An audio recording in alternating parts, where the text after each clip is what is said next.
A-level, studied agriculture at Makerere. Happy to see you, Chaapa. And Wanyeta Mafundo, Paul Katamba. I joined Barra High School in 2005, my senior one. He was my chief in O-level. I joined again Chaapa for A-level in 2009 to 10.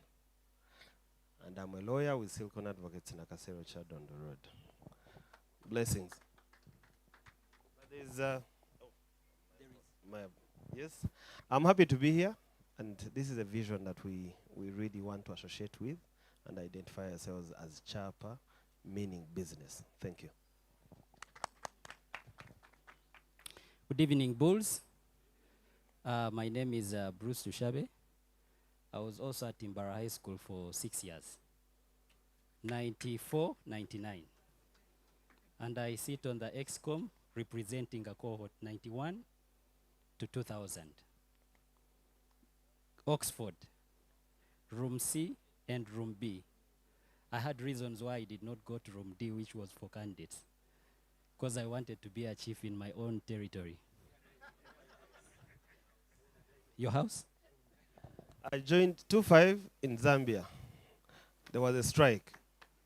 They reshuffled dormitories. I went to Makerere in my senior 2. A-level, I went to, we used to call it Serena, then it became Ibadan, the new building. Yes. Good evening, Bulls. I'm happy to be here. My name, Roger Zasimwe. I was at Chaapa for only 2 years, 97, 98 A-level. I think in my cohort I'm seeing Deus there. And I'm glad. Thank you, gentlemen, for coming here. I did history, economics, geography, and divinity. And currently, I'm head of human resources and administration at the Insurance Training College.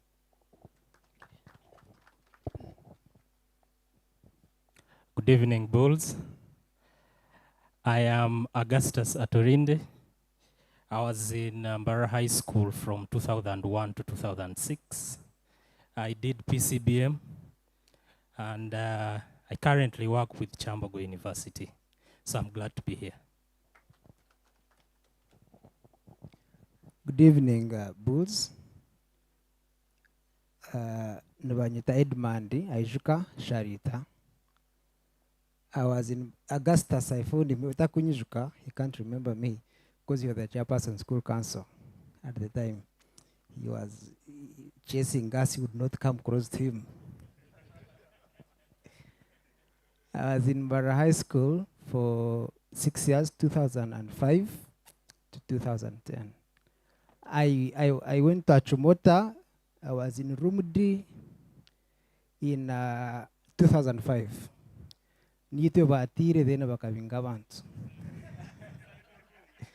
Yes, I'm glad to be here. I did physics, economics, mathematics, and technical drawing.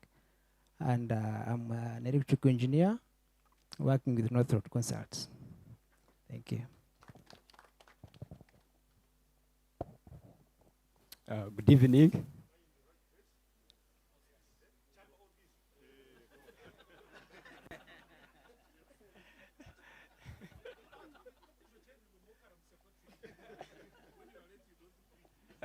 Good evening, Bulls. Izina ni Akabwai Steven.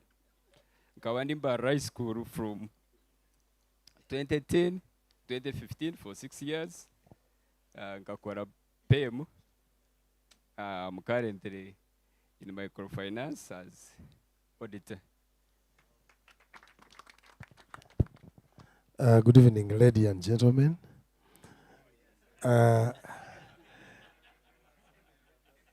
Noanyita Collins Noja. I was in Barra High School for 4 years. I joined in 1998 up to 2001. And I lived in a house called Cambridge. Currently, I do private business, so you can comfortably call me a street boy. and we are there. And I'm happy to be here, and I greatly associate with this kind of arrangement. I've worked with some other groups. There's strength in numbers. I made my comment, and I hope we can push this thing and we see fruits for all of us. Thank you very much. Yes, good evening, members. I'm Emmanuel Nwarinda, the names. I was at Chaapa 2013-14 for only 2 years. I was residing in Cairo, room C. Yes, and currently I'm a valuer. Yes. Good evening, everyone. Amazina ni Ambrose Arinaitwe. Tinama siku ya jangu nuwe mutwaho. Nyowe ninya mukura. Kongatu turiyo mwaka gumwe. I was in Chaapa for 6 years. From 1994 to 1999. I did PEM. I'm into ICT. Omwako gwitu ngogwabe gwine bakojo ba Bruce ba Pablo numanye cyo bakoziri konkitwe abasayansa tukatwine michwe konkaba abantu bakozire byo byona. Thank you.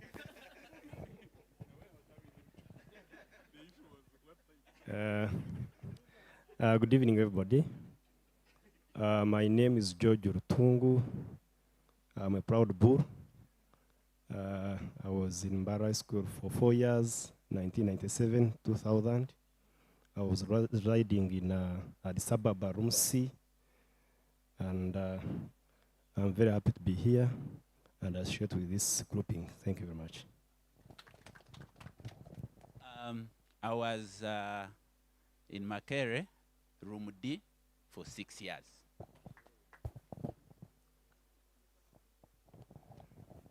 Currently, I'm a professional project manager working with Housing Finance Bank.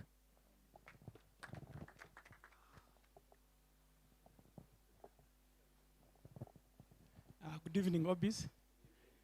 Edgar Mubanjiza is my name. And in Chaapa, they used to call me Bayo. I was there for O-level from 2003 to 2006. And I was staying in Addis Room D. Nice to meet you. Good evening, everybody. My name is Mugume James Mwez. I think I'm the oldest at the point of entry in Chaapa. I was in Mbarasco 1985 to 1988. Resident of Makere House. I was a deputy head boy. I serve as EXCOM member, representing 1980 to 1990.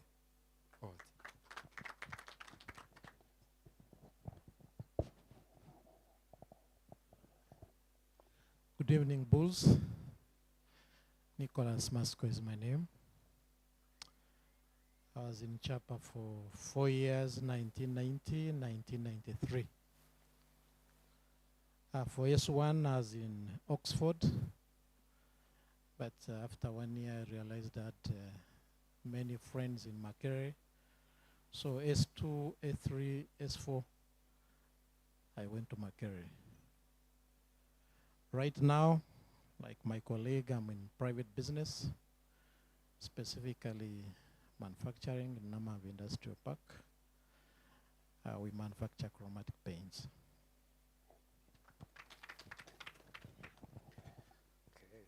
Good evening, Bulls. Nibanyeta Derek Kananura. Anyway, Nkandi Chaapa 94-99. So that is the casuals, and I'm happy that the ones who are here, the classmates, actually are part of the investment club of 94-99. Apart from caution, where Atorochire, Unkantu enda Koroktura Mugare. So I was residing in Cairo, and I did PEM art.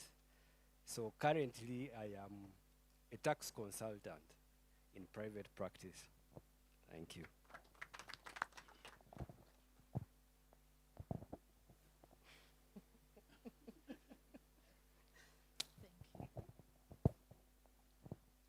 Good evening, Bulls. I'm happy to be in the Bulls. Fiona Kizire is my name, representing Boaz Blake Kizire, who is a Bull. He's unable to make it, but he ordered me to come and represent him in the Bulls. And the Bulls' order is an order. So I am here to be with the Bulls, to enjoy the Bulls, and I'll give him a report. Thank you. So this table is reserved. You need to apply to come and sit here. My name is Chris Nkwatibwe. I was in Barra High School from 2006. It's easy to forget, 2006, I think. Yeah, I'm an economist. I did PEM art. What else? That's all. I think I forgot to say, Blackie was in Chaapa in 89? 90. Yes, he did make. Ngantaka tanche kurara na uso tinkumbanya.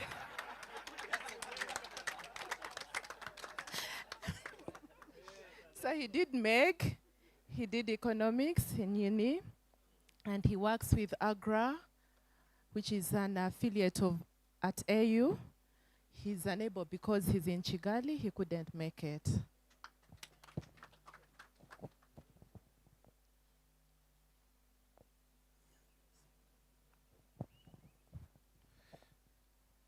Good evening, Bulls.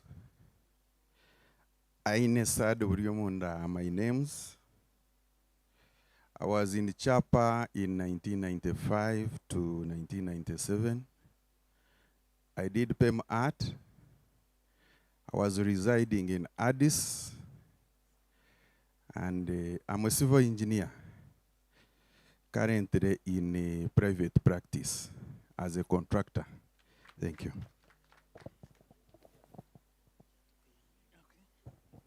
Yeah. Good evening, everyone. Yeah, I'm Agaba Anthony, and I was in Barra High School 91 to 92, sorry, 92 to 94. I was residing in Zambia. I think I'm the only one from Zambia. I didn't hear anyone from Zambia. Okay, yeah. Currently, I'm working with the Plan International as a technical advisor in charge of youth employment and entrepreneurship. So this really comes to home. Yeah, thanks.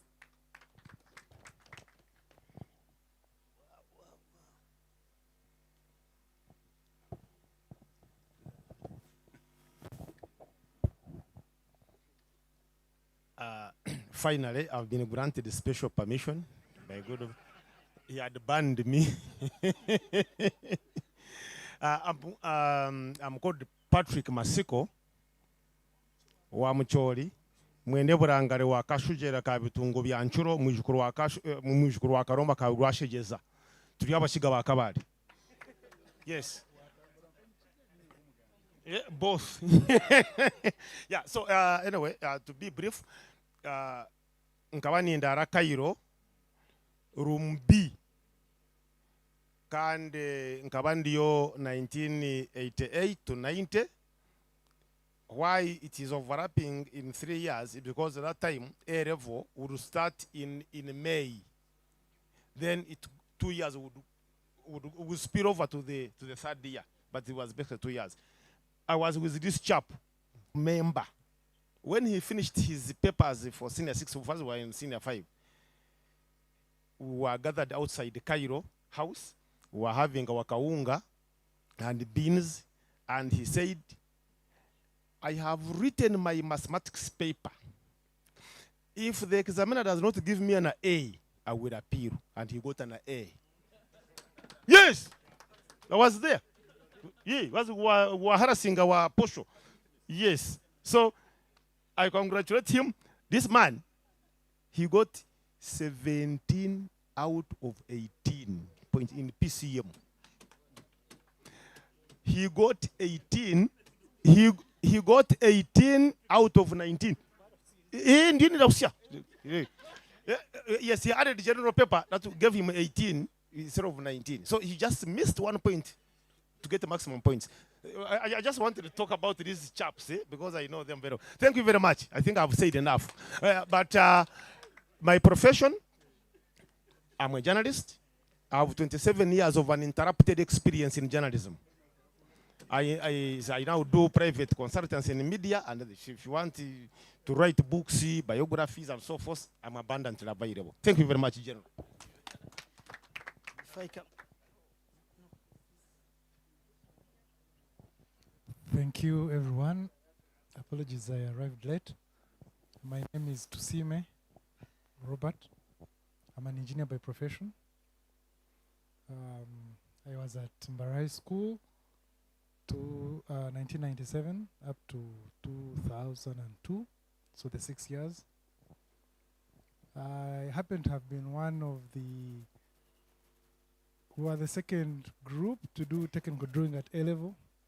When I was coming in, I had someone had done that at A level. We were the second group after Mtekanga, something like that. Yeah. What I do for a living is right now I support the Chilenga project. However, I've taught for almost all my time after university. So I teach at Uganda Christian University and Chambogo University. And maybe I should say I was contesting with Deus in the position of vice chairperson, and we hadn't met. And actually, when we met, I realized we were so close. Yeah, so glad to be here. And yeah, maybe I should have said, while at Mbarai School, I served for most of the seniors. I can recognize I was in the library for most of my time. Then I was a library prefect at some point, then school council. Thank you. Thank you. I know Richard is here, but since he has a representative here, maybe. You know, Richard is always on the phones. Everybody's wondering, are you working? You're here. Good evening, ladies and gentlemen. My name is Charles Mutambuze. I met a couple of you here. Stephen, Emma, thank you so much. A little bit about me. I'm a chairman and chief operating officer at Catilab Solutions, which is a cybersecurity firm based in the United States and Gambia, and now we're here in Uganda. And I think a lot of you are familiar with a couple of projects, and I'm really proud. I mean, you guys got the energy. You guys got all the way back, all the way to the 1990s, and seeing all of you here in one space, just so much energy is really what the core is of a brotherhood when it comes to the Mbarara Boys Old School Association. And I'm looking forward to working together with you to achieve your mission to building a better Uganda in ICT and cybersecurity solutions. Thank you. I did not go to Mbarara, but I missed it, yeah. I mean, I left Uganda back in 2006 and been to Washington, D.C., based in Los Angeles. So I'm between Istanbul, Turkey, and Washington, D.C., but now I'm back to Uganda, and I look forward to partnering and working with every single one of you. Yeah, speaking of Richard Bogomas, I see you nodding your head. That's my uncle. Yeah, yeah, yeah. Thank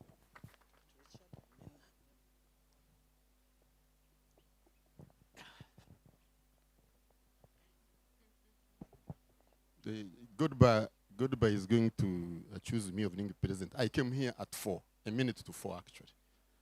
And then I went into a meeting because we are still preparing for you. Although I was invited for 4 o'clock. And I'm emphasizing this because Godba wants to box me for keeping time. We move together a lot. Godba, today I was here a minute before time. My name is Baguma Tinkasimire Richard. No, you told me the meeting starts at 4. I think it hasn't started. I was here a minute to 4 and it was the chairs were still being organized. Yeah, I was at the same time with that stubborn man in Mbarai School. But I was there for, I don't remember the amount of time, but I know it was less than a year. Yeah. And I was attached to a hall, but I never slept in a hall. So yeah, but I'm nevertheless, I'm an old boy if you go to any record. And if you see, I went to Makerere University from Mbarai School. I have been part of the of the innovations process. And that's why my son is here. I went to Washington. We went with Godbert to hunt in America and elsewhere. And so that's part of the reason now we have this partnership. Thank you. Thank you, Richard.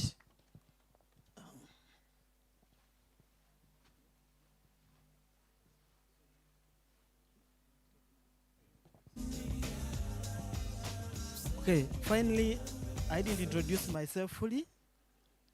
I just told you my names, but I was in Mbara High School from 1993 to 1998. I've heard some people talk about full bulls. I don't like that because I actually respect people who they don't consider to have been in Mbara High School for all the 6 years, but they still love and attach themselves to Mbara High School. So we are all bulls. I was a resident in Addis Ababa for all the 6 years, and I was the house captain, and at the same time the information prefect during my A-level.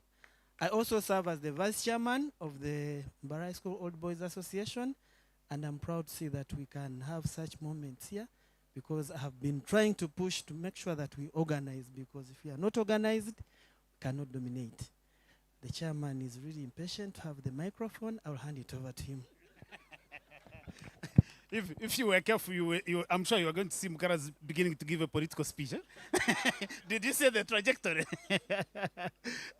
Please allow me just before I speak and recognize our special guests who are here. Definitely Fiona. Fiona is our special guest.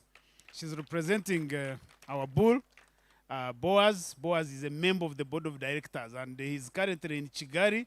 I was pushing him to say, you have to be in Kampala on this day, and then the work agenda didn't allow him to, and he basically told me, I'm going to send you a dangerous substitute. Yeah. So we are very delighted to have you here, Fiona, but I can also announce that I was the best man to that wonderful couple. Yeah. So Junior, Charles Junior Mtambuze, Katibu Lab, we'll talk more about that as we make our presentation about the kinds of things we are discussing. But for now, let me introduce our other special guests whom you know have to be in the room, and these are the girls from Maryhill High School.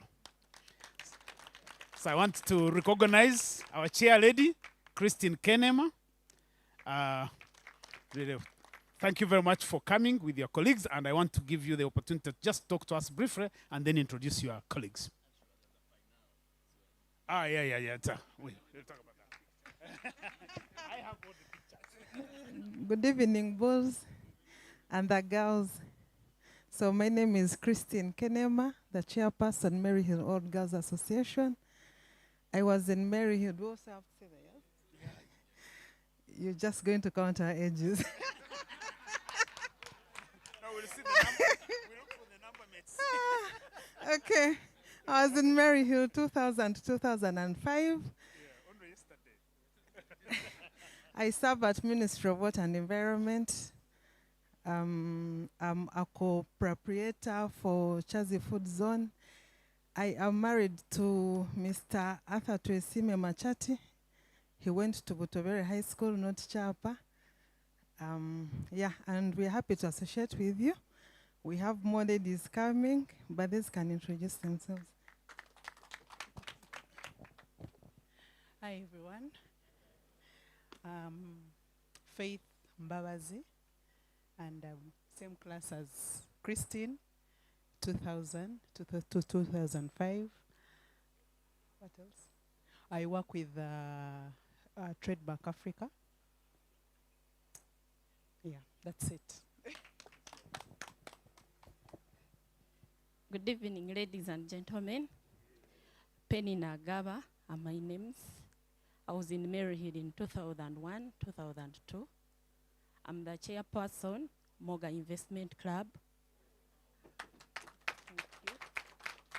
And I work with Makerere School of Statistics and Planning.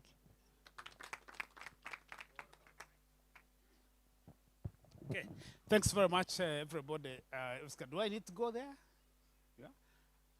If I'm here, you guys can see me.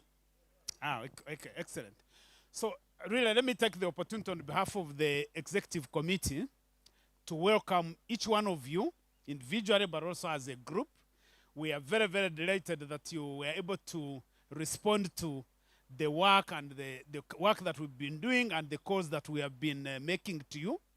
So on that note, let me first of all start by recognizing the members of the team that are here, starting with the vice chairman, the general without a gun and any title, General Mukarazi, our chairman. I can see Bruce Tushabe. Bruce Tushabe represents the cohorts of 1990-2000. I think I saw James here. James was here. Yeah, James Mgume. He represents the cohort of 1980-1989. The fossils. No, someone was saying we should create a team of 1980-89, and Mukara's proposed that we should call ourselves Fossils United. Yeah, so the name, nobody has come up with an alternative name. Yeah. Is there any other member of the committee that is here? No.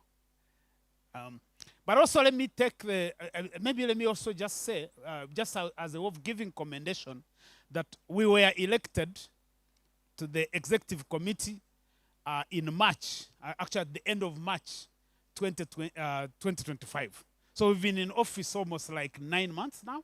Those of you who do mathematics, done. About 6 months, yeah, about 6 months. And I would want to really, just to give commendations for the work that has been done by Deus Mukarazi, and Bruce Tushabe. And this is from the bottom of my heart. Because one of my biggest problems in life is that I don't have capacity to do small things.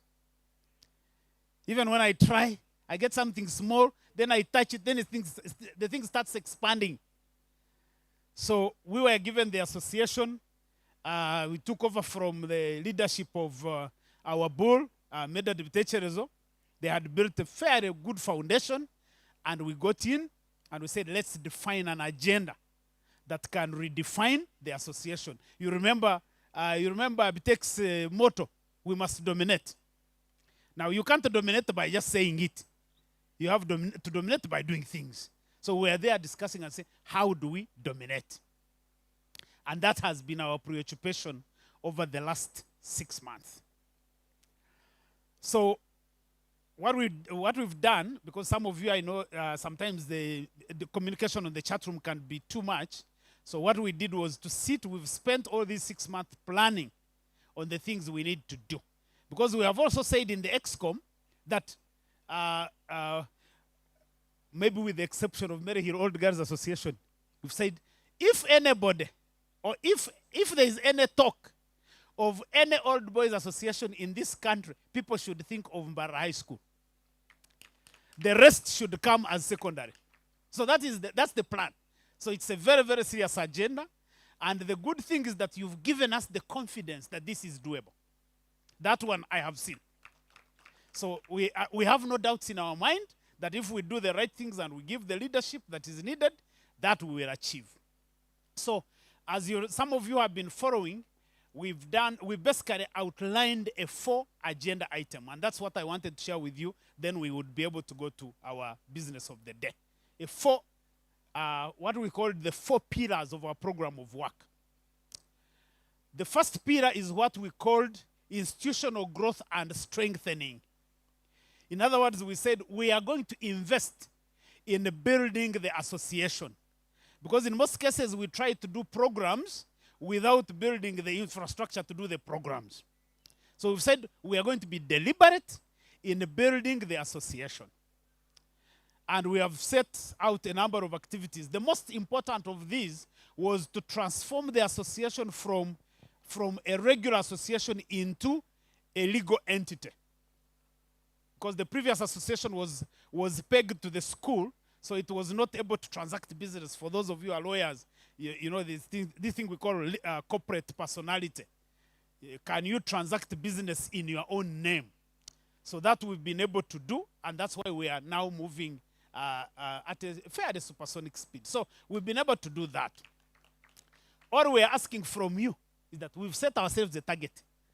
I'm always pushing our members. James knows the way I'm always tickling them. We've set ourselves a target. The subscribing members of the association are currently now at about 380 something, isn't it? About 387, if I recall. Our target is to reach 1,000 subscribing members. Subscribing members means that because we are all an association of the alumni, but then we said for us to be able to run this association, we must generate money that is able to pay for the things that we need to do. That money comes from subscriptions. If we can't subscribe, then it becomes difficult and very costly on our part to be able to run. So we want to reach 1,000 members. So, Kambate Romarang, that from here, if you have anybody around you, anybody in the office where you work, and is not a subscribing member, every time you bring one person, you are helping us meet our target. The second pillar, we call it school governance and performance. Under that pillar, we have organized a set of activities or a set of actions that are supposed to enable us to strengthen the school and build the necessary infrastructure to make sure that our students, those young bulls, are able to perform at the top. Most of you know the altercations we used to have about performance. Patrick was the most vocal, I think, one of the most vocal. About bulls, we've said, as an alumni, we are going to build a partnership with the governance structures of the school and take collective responsibility on making sure that these kids pass. Because ababana bona binamajezi. Yeah? Ababana bona binamajezi. Because generally toshime kushomera mba high school kagu. Yeah. Toshime kushomera mba high school kagu. Because abashayi mwabukura hati nkanyu nyanka rwo mwishomero baryata rya kasinga. Kumureno mumenyizi rya kasinga. Rya kasinga chi. Rya kasinga chi no boriyo ryo lonely. Uronle mbara school bashomera amashanyarazi kurya mu inelanta no wahirwa ukabona lamp bakalwe etara konko mwuko obojine tine paraffin. Yeah, so in other words, my point is that we can make our boys pass and fly. If there is any competition, we should only be competing with Maryhill, not any other school. Yeah, because when we are competing with Maryhill, it means we are competing with ourselves. If we pass, it means also Maryhill is passing, so we are okay. So we should be competing with ourselves. But we've also outlined a number of infrastructure priorities that we would want to invest in as an alumni, that we can work with the school to develop. What are those priorities? I can just quickly remember some of them. One of them is that we are going to complete Addis House. Addis, we made a commitment to our members when we are collecting money that the last thing we'll do is to build a plaque on Addis House to be able to have all the people who contributed to that house. And I think, normally for me, I believe that when you commit something, you have to do it. Yeah, so we have the house, it's a beautiful house. But until we do that plaque, which we promised our contributors, our supporters, the project is not complete.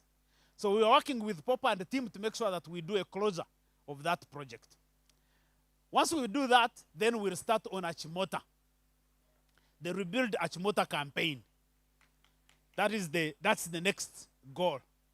We have proposed to the school management and the board that nganwa mkajire, yeah, nganwa hate kazamu mwirma, koza kuwa kuja bonjera hakantu kache, you know. So we've said we should think business. So nganwa should be developed into a multi-purpose auditorium and dining hall.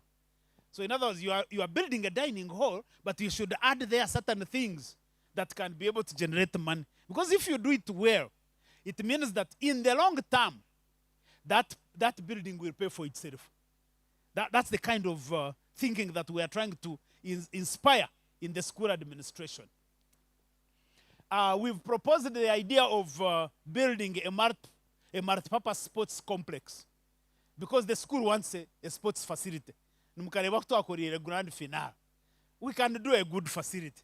But we're also saying we only do these things because they make business sense. We can't just go, you build a facility, and then kids come and play there maybe 1 or 2 days a week, and the rest of the days the thing is closed. That's really that's not for this era. So we have to be thinking very, very creatively. And then lastly, we came up with an idea. We said, most of Mbara School, most of these schools, by the way, during the holidays, they are closed. Yeah? You have dormitories that are accommodating 2,000 people, but for a whole month, they are all closed. So we said we need to think of something that can bring people to Mbara High School. Build the school, create opportunities for making money for the school, but also we do it as a business. So the one thing that we could think of was to build a state-of-the-art ICT skills training facility for the whole of the Western region. In other words, we build a facility where we can train people in ICT, both in terms of teaching, but also the skills, the innovations. And the idea was that every holiday, people should be coming in to train, whether they are teachers, whether they are students, whether they are local government leaders, whether they are business people, they should be coming in to train in ICT. Because remember, government has said, we want to run a digital economy. Now, you can't run a digital economy with the people of BBC born before computers. Yeah? You have to have people who are digitally literate and who are skilled. So we came up with an idea. You know, one of our colleagues, one of our OBs, James Veronda, works at Uganda Communications Commission. So we came up with an idea. We wrote a concept. We went to James and said, this is what we want to do. He said, you guys, we can help you do your work. Because you know what the UCC is supposed to be doing. Eh? We can help you. Here is the idea. So when we presented the idea and said we are actually asking for about 29 billion shillings over 6 years. It was just for Ingani. Yeah. Because what is needed is justification. Those, if you can sit our guests, there are some of our guests, if you can get them where you want, sit them properly. Yeah, so, to present in the concept stage, the team at UCC said, this is a good idea, it has to be done nationally. So in other words, they challenged us and said, you need to look for 3 other old boys associations, one for the central, one for the east, one for the north, and we'll support the entire project. Yeah? So that's what we've been doing. And on that note, I want to recognize that gentleman there, the one who doesn't keep time, Richard Baguma. Hey. Richard, I keep on teasing him with the time. I said, he used to keep time, but I think age is also catching with us. Sometimes you say, but now we have started delaying. But the point I wanted to make is that Richard has been very, very instrumental. One, in defining the concept, the initial ideas, but for him, he has also been focusing on looking for the partnerships for this idea, because it's a big idea. So Richard, I want to recognize the contribution you've made in this regard. And Richard is the one who connected us with Katib Lab, which is represented by Charles here. Katib Lab is a cybersecurity firm. And I'm going to speak in Runyanko so that this man does not know what I have said. Yeah, I'll be surprised. No, but the point I wanted to make, we shared our original concept with these guys. Then they went and turned it around in terms of the technical details of what we need to do.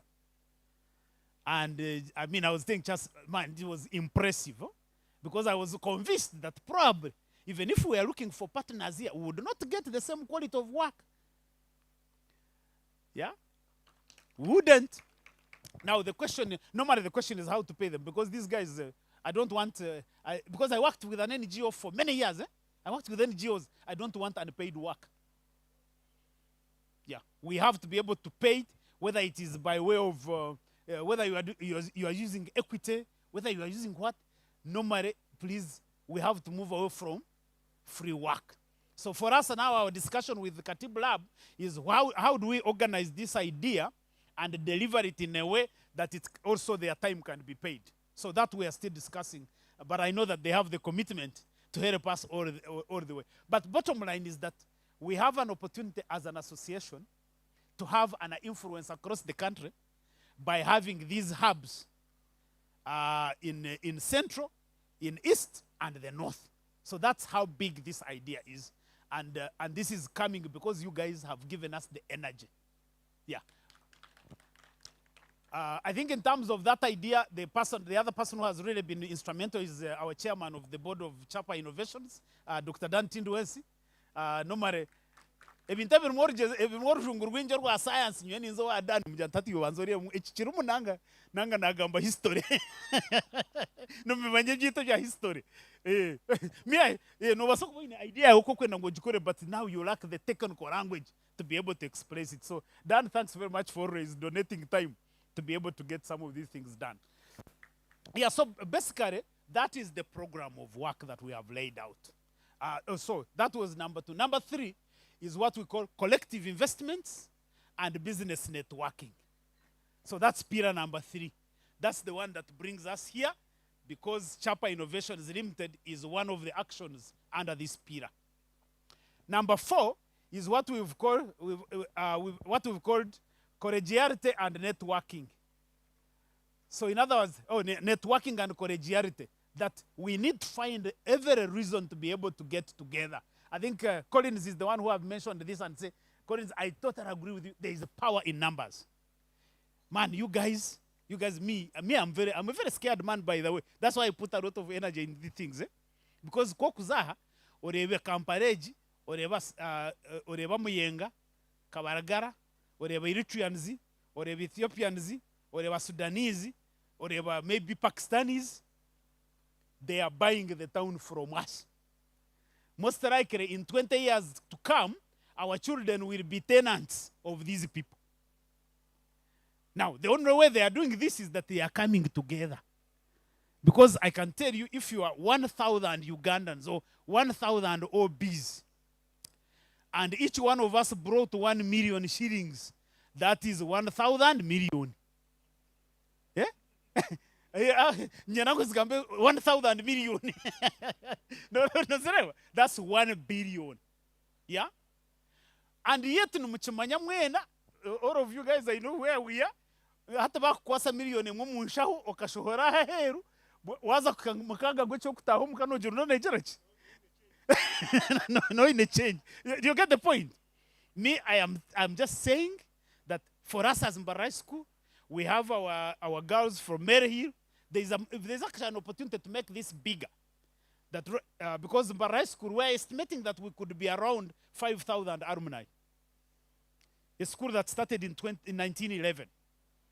Now you can imagine if we were able to mobilize, even if there were like 2,000 of us, and maybe mobilize the ladies about 1,000 of us, you just imagine what we can do. But I always know that all this thing boils down to leadership. Because we are a country that has have broken trust of everybody. We've broken the leadership. And I've told my team that for us, me as your chairman, I have absolute commitment to make sure that we build this association, and make sure that our term ends in March of 2027. Yeah, so my plan with the EXCOM is to make sure that by that time, we've built the infrastructure of the association so that it is able to run on its own. Yeah, because if we don't do it, all this effort we are putting in will also will not be optimized if we don't. Because normally if you don't build the infrastructure, the structures, then you leave, and then the next person actually can also dismantle. But now we can build together and say we have the structures of the association in place, and therefore we are able to do what we want to do. So basically, that is the way we have framed the agenda. I am hoping that members, every time we share these documents, you can spare a moment and read through. But just before we go to the substantive agenda of the association, I just wanted maybe to pause here and see if there are any quick questions or clarifications and then we'll go to the company, to Chaapa Innovation. If there are any questions, quick ones, clarifications, something that you think has been bothering you that you haven't been able to ask, this is the opportunity to do that. Yeah. Yes, I can see a hand up there. All right. Are you about to run and come here and we stream this one? Eh? We can get another mic? Yeah. But for you who is already, you come as Kojo looks for another mic.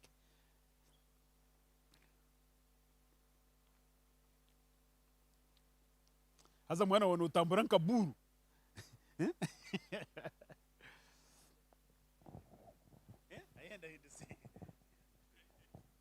Thank you, Godba. I'm not sure I have, I think, the capacity or even to be speaking after you. But I'm honored. And thank you for this mind-blowing vision and the entire team. I wanted to understand how this vision especially is very much interested in the projects that are going back to Mbara High School, the Rebuild Achimota, ICT Center, the many other projects that will even come up along the way. And to tie it into the Chaapa innovations. Because I believe, and I know you've thought about it, it's not enough to do those. We can make them profitable for the association itself. So I wanted to understand the model that you intend to use to generate revenue so that as you are doing those projects, this revenue is coming back to especially the shareholders of the Chaapa Innovations, which I want to subscribe to really, really well. And so that beyond the projects back there, how is the business model? How do we cut? Now, if they talk about doing the regional hubs, can we take that flagship in the business sense? Yes, we let these other people from those associations, whichever schools are from those regions, they take the front, but we tap into the business part of it. We have people here who are engineers, but also within this, we can have an infrastructure, technology arm of business which can do these works and we generate revenue so that the shareholders can have dividends. And especially now, us who I consider to be the early adopters, so that we are at an advantage as opposed to someone who will see it after 10 years. The 5 million I may give now should be much more weighing than if someone sees this later and brings 50. So I would like you to kind of give illumination into the business model, especially for the shareholders. Thank you. Yeah, that's a fairly loaded question. But essentially, just to make it as simple as possible, that most of these projects that I have mentioned, we are looking at them from a commercial lens. We are really thinking business. That's why we are saying, if it's a sports facility, we as OBs would want our bulls, our young bulls, to have a good sports facility for them to be able to, because we know how much sports add to students' learning. But we're saying we are only going to do it as a business. So in other words, the entire design of that facility must be a business. We must be able to look at the revenue flows and whether you can make money. Now, you know that some of these, they are like more or less like public infrastructure projects, so you can, sometimes they can take long to be able to realize profit. But what is important is to make sure that the business model actually can be able to generate profit, whether it's in 5 years or 10 years or even in 20 years. So that's the way we are looking at this. So for Chaapa Innovations Limited, we are looking at this company as the anchor. And Bruce will talk more about this. There are those businesses where Chaapa Innovations Limited may be the anchor developer. So in other words, if you think of the tech hubs, we don't think that you can, this is a project you can give someone else to do. We have to do it ourselves. So one of the main attractions from UCC is that they are convinced, because that's the point we made to them, that as long as these facilities are run by the old boys associations, you can build the sustainability element. If you give them to the schools, I don't think that the schools have the capacity to run these kinds of facilities on a sustainable basis. So even the discussions we've had with Mbara High School and the board about the allocation of land, we're saying no, the land has to be allocated to Mbara High School Old Boys Association. Now the structure that we are building is, say, Katibu Lab will give us the technical and consulting advisory support in terms of how you do this. But Chaapa Innovations Limited will be the operator. Because as the Old Boys Associations, it's very difficult for us to go and operate a facility like that. So Chaapa Innovations Limited is the operator. So in other words, Mbara High School Old Boys Association has a contract with Katibu Lab, has a contract with Chaapa Innovations to be able to run these things. You are generating revenues, and whatever revenue, whatever profit you make is coming into the company, and that's how the shareholder then gains by having by doing this kind of business. So, but all this revenue, all the revenue model issues are being worked on, and we are going to make sure that all that ground is covered. So it's the same thing with the only exception may be, for example, if we go to rebuild Achimota, that one we really can only do it as a contribution to the school. We are not going to say the children should pay us rent. I don't think that wouldn't be possible. But remember that part of the reason we have fast-tracked Chaapa Innovations Limited is to say that it is not enough for us as an association to ask the alumni to come and contribute to rebuilding Achimota or any other hall. No.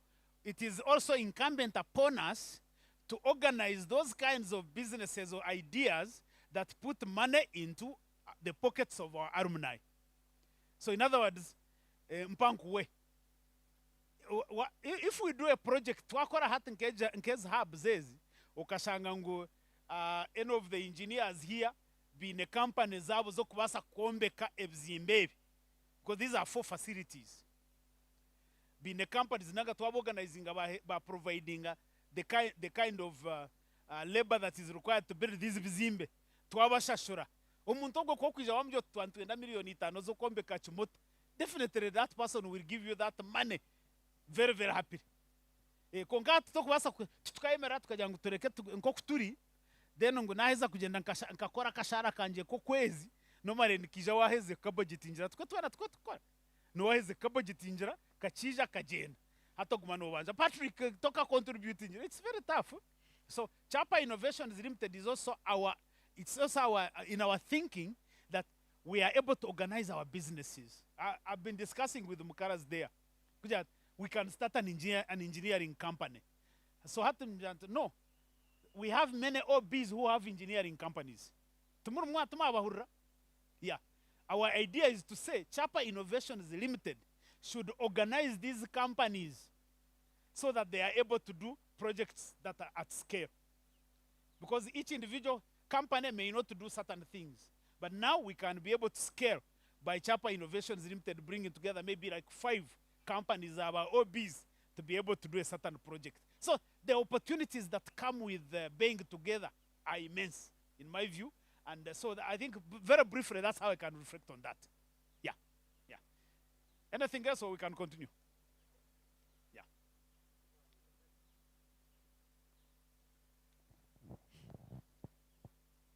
So, on that note, munyichirize hati mbanjure bakamabitu ba company jirero mpandi I hand over.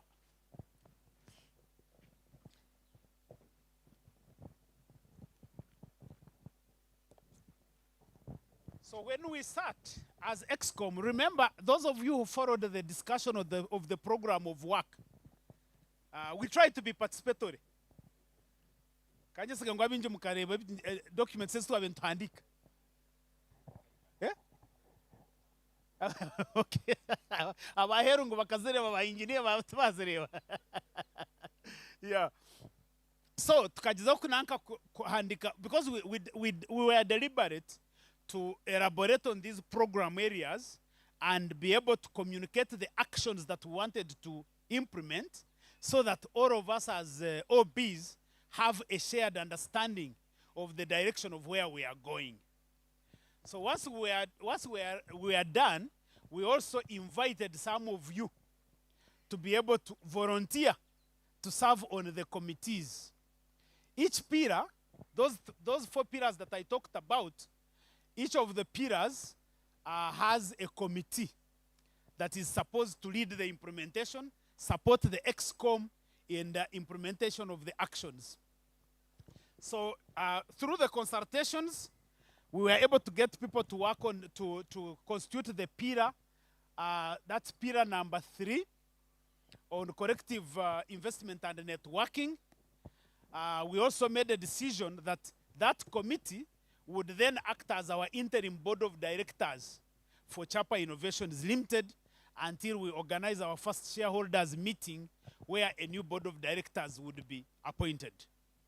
So I want to take this opportunity to introduce to you our board chairman or interim board chairman, engineer Dr. Dan Tinduwensi.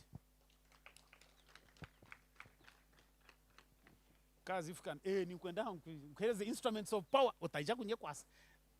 You hold this for me. Yeah? Jija mkeza hapa wakati shani.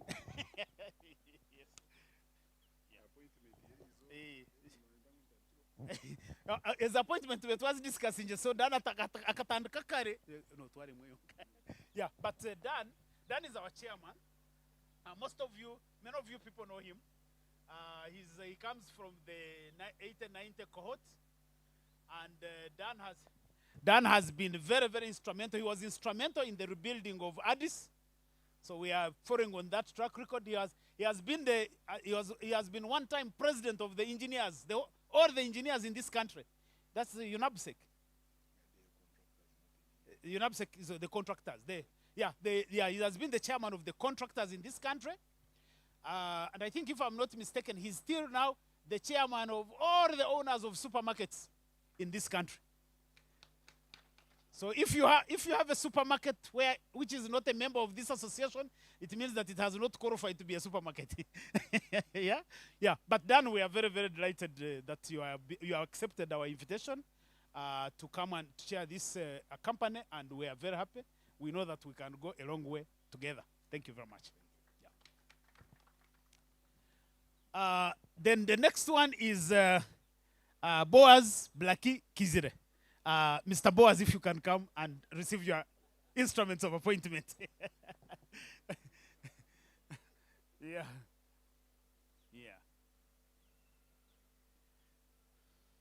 So we are very delighted to have Mr. Kizire Boaz. Thank you, Fiona. Thank you. Yeah. Yeah. Oh, so just hold on, Fiona. Just do. So just to mention Blackie, we actually have a long history together. I said I was the best man for this couple, but Blackie, we were in the same year, 87, 90, 88, 90 with Patrick Wamchori. So the other thing I share with the Boaz is that we joined the public service together in 1994.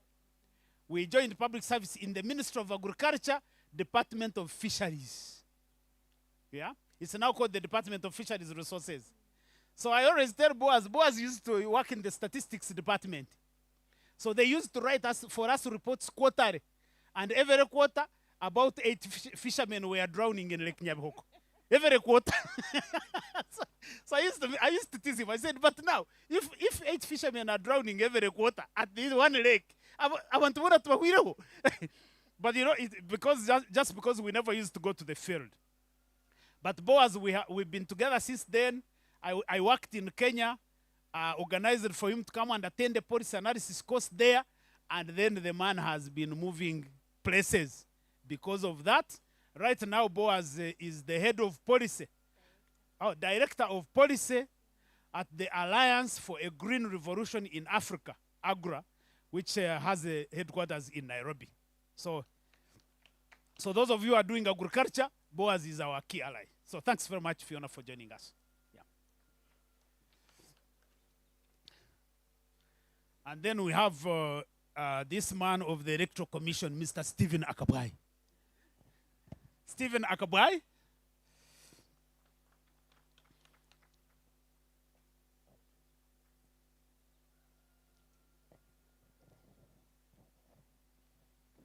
Okay, thanks very much, Stephen. Yeah. Stephen brought this upon himself because I think he's one of the few old boys that were reading every document that we were sharing. And then on the memats, the man went and read them like a lawyer. We said, this man must be looking for something. Let him come and do it. so we are very, very delighted to have you. Then Godfrey Tunamasko.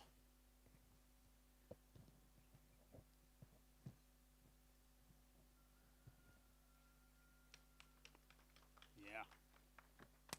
Well done. Thank you, sir. Yeah. So Godfrey here. Godfrey is one of the other persons who have been really supporting us as EXCOM in many different ways.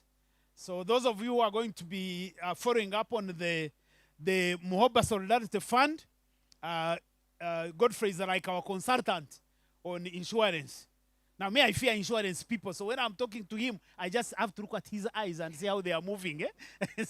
But Godfrey has helped us a lot, thinking through of how do you make sure that we run the Solidarity Fund in a way that it's a sustainable fund and it doesn't become a burden on us, the contributors. So, Godfrey, we are very, very delighted to have you.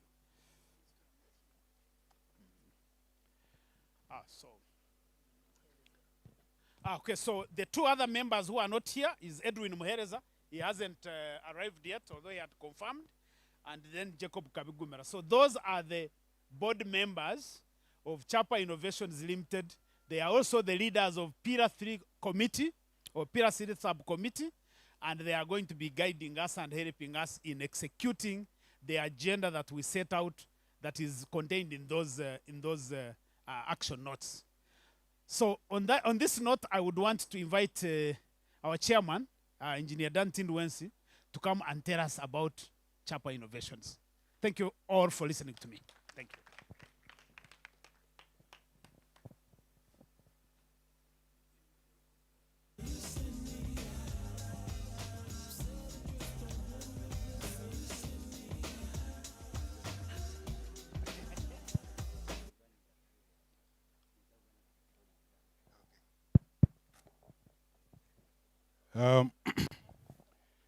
Thank you very much, Mr. Chairman.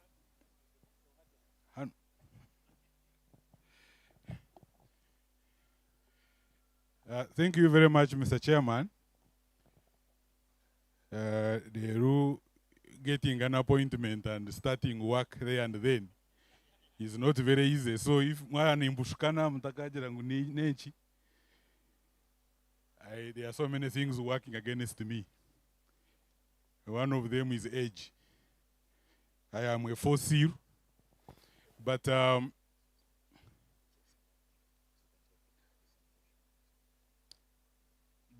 maybe before I jump to Chaapa Innovations, I want to add to what the chairman was talking about.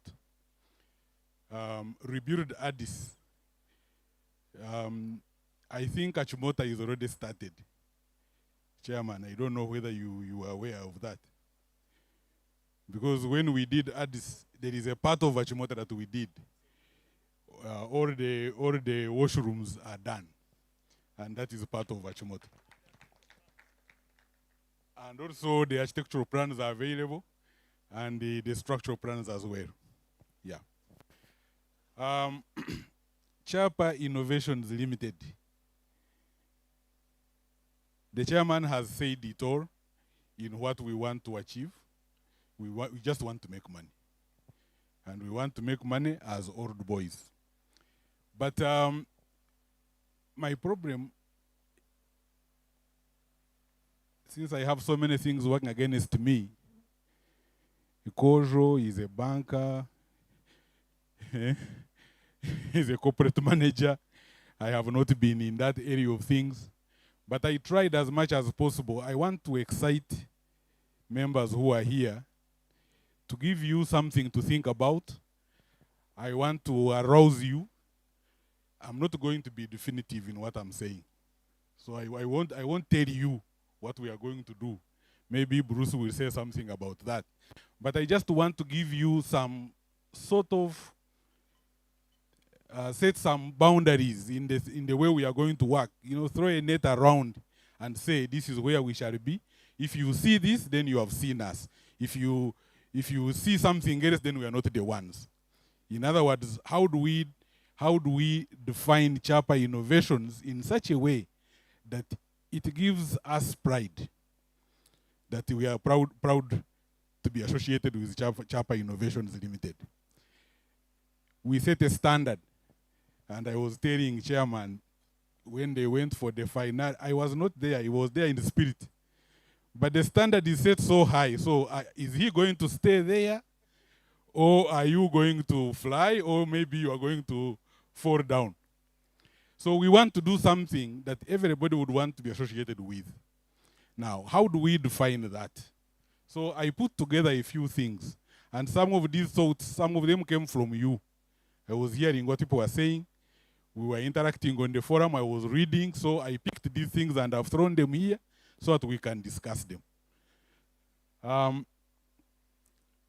I have 5 points that I will talk about, and I'm looking at what should be our vision, what should be our mission, who are our stakeholders, how do we balance the interests and aspirations of these stakeholders, how do we determine which projects we get involved in, and then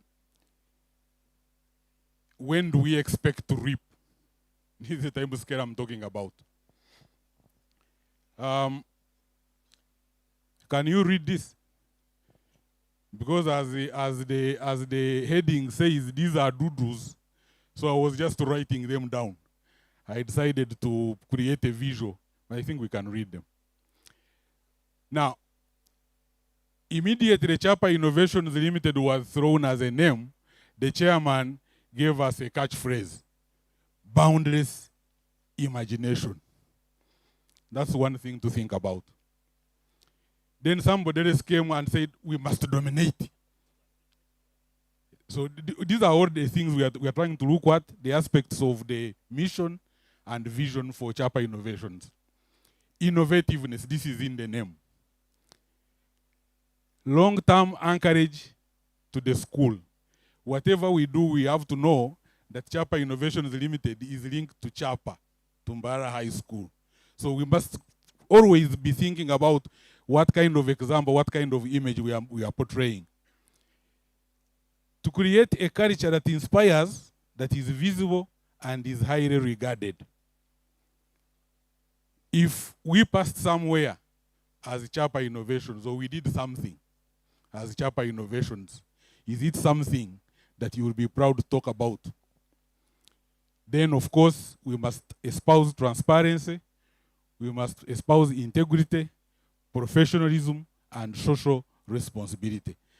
I want to urge that these are my thoughts, and maybe a few have picked from you, but I've not picked everything. So please give us more.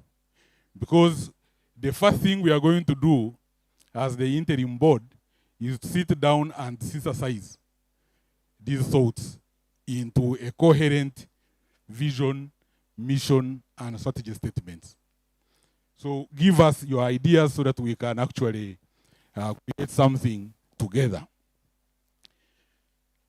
Now, I was thinking about the stakeholders to Chaapa Innovations Limited and how do they interact. The light is working against me, but there is a circle within that is named SH. These are shareholders of Chaapa Innovations Limited. And the majority of those shareholders, I expect them to be members of the Old Boys Association, isn't it? But we have also said that within the shareholders, we can have people from outside the association. And some of those will be OBs who, for whatever reason I don't understand, have decided not to become members of MOBA. Because they are those ones, but I don't know why. But they could be there. Now, I was very tentative. I wanted to put MOGA here, but I wanted to first ask for permission. I don't know whether I should bring them nearer to the shareholders or keep them within the community, but we shall discuss. Now, I have thrown there Mbarara High School, MHS, because I don't know whether as a school they want to partner with us in business.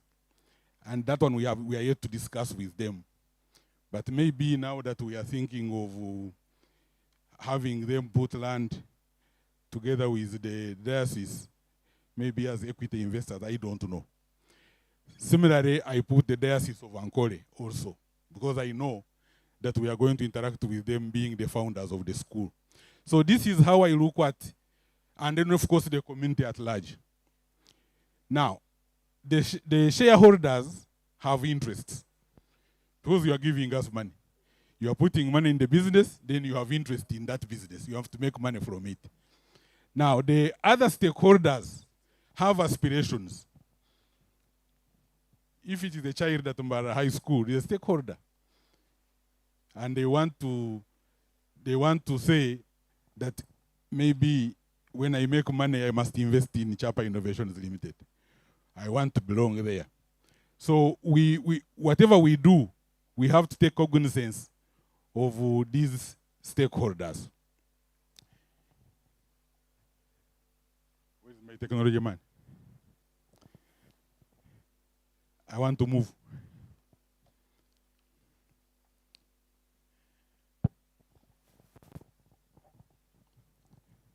I think on balancing stakeholder interests, I had a lot of discussions with the chairman. Even when we had our inaugural meeting here, we talked about this briefly. The people who are giving us money, they expect money. But they expect money when? I kept my thinking for the moment on the time of when somebody who has put money in Chaapa Innovations Limited expects money back.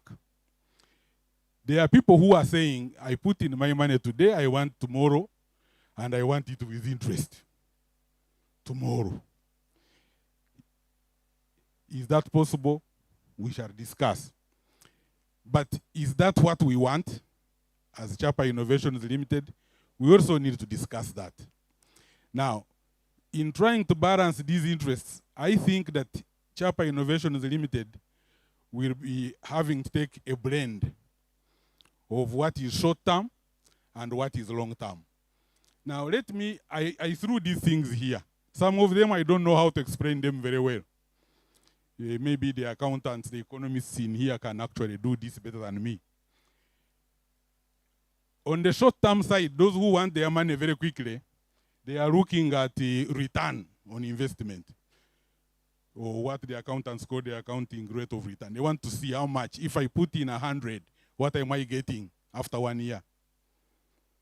The accounting period is 1 year, so after 1 year, what am I getting? They talk about things like cost-benefit analysis. Bottom line. Because if something is not making money, why am I involved in it? I think the question even came to the chairman here, that are we doing business in all these things we are going to do? So they want to maximize profits. Now, in order to satisfy their interest, you must be talking about cash flows. And these cash flows must be tangible. You are able to say, we have banked 5 million out of the 100 we have invested. And next month we have banked 10. So there must be something coming. And we are looking at, they are also looking at how, when will my money be paid back? If, for example, we have invested in a project, how long will it take for us to recoup whatever we invested in that project? Now, on the other side, on the long-term side, we are talking about capital aggregation. Now, capital aggregation is spatial in nature. It is by numbers. How many people can you put together to bring up this money? And when you have put it together, you don't want to break it. Because when you break it, then you don't benefit from it. So you become long-term, although the aggregation is partial. We also talk about capital accumulation. We can put in today, we can put in next year, and put in the other year, and so on and so forth. So that somebody who is investing 1 million can invest 1 million for the next 10 years. So you have benefited from that. You have a serial kind of accumulation of capital. We are talking of concepts like time value. These are intangible things, but they are happening. For example, somebody bought land. Bought land today, it is 20 million. In 5 years, it is 40 million. When it became 40, you don't know.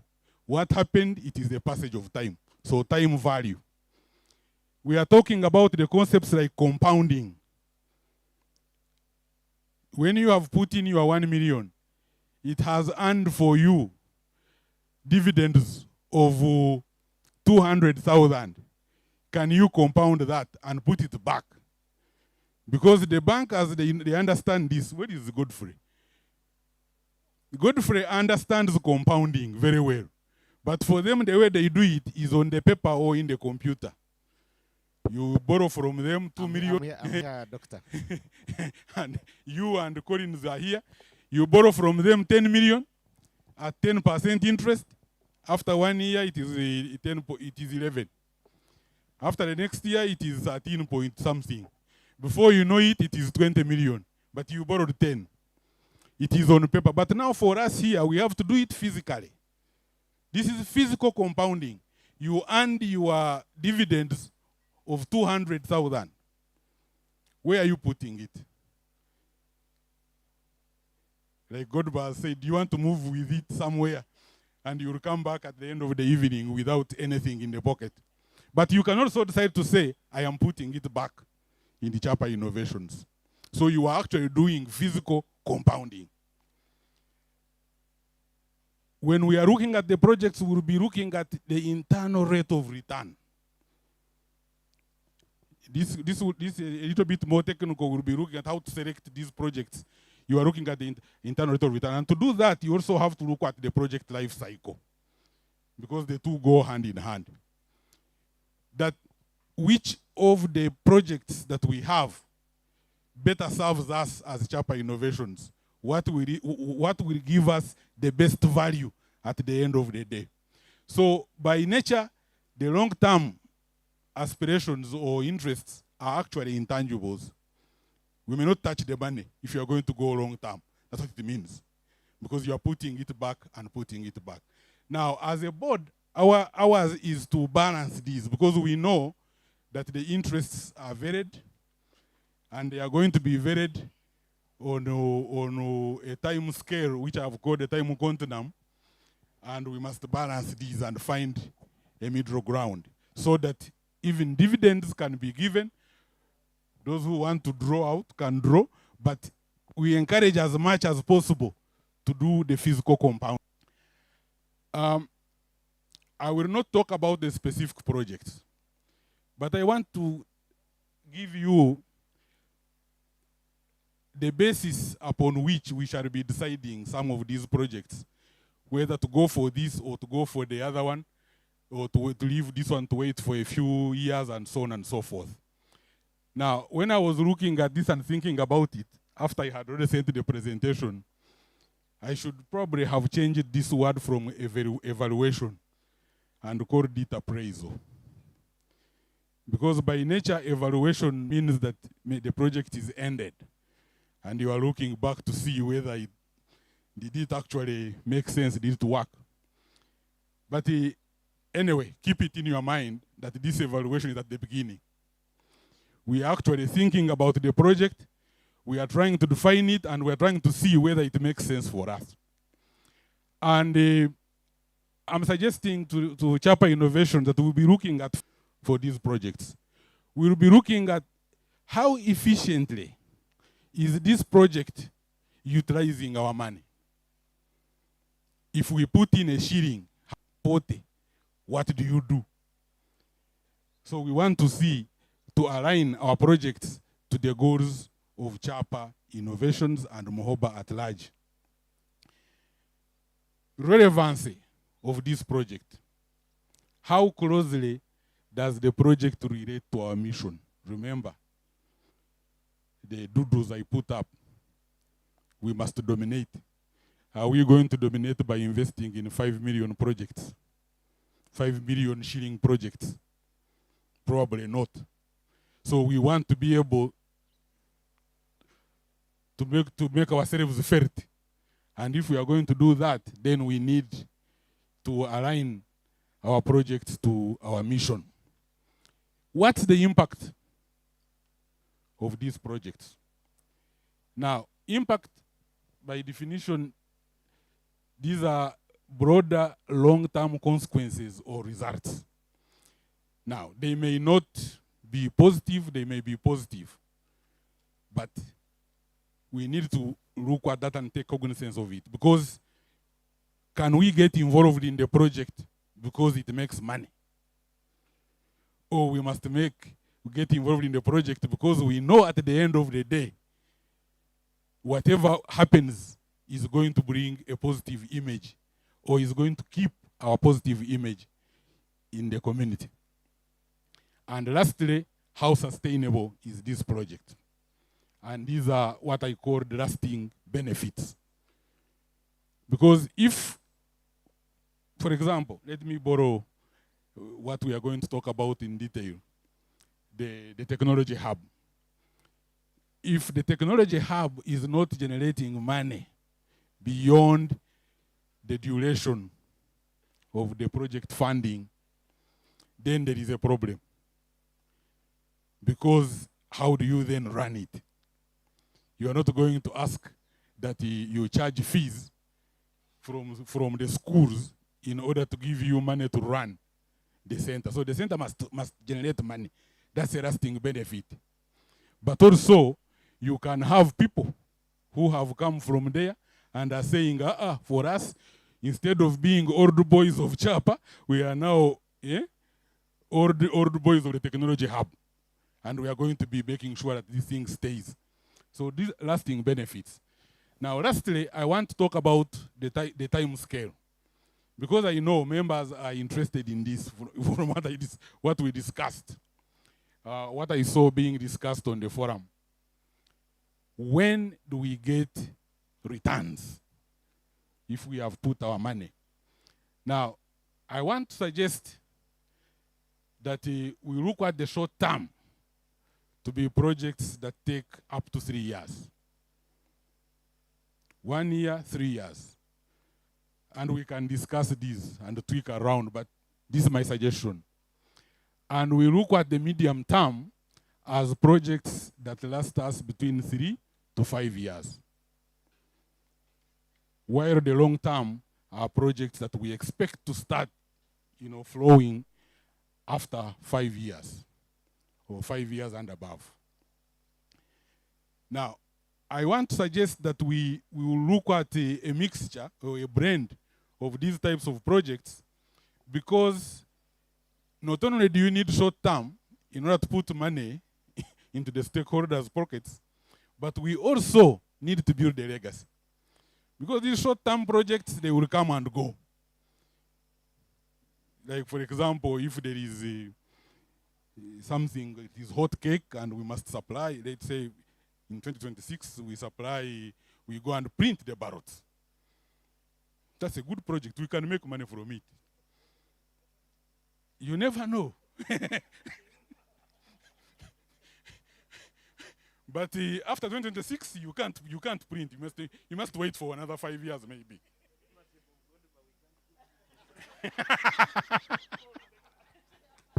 Sustainability of the business not guaranteed. Sustainability.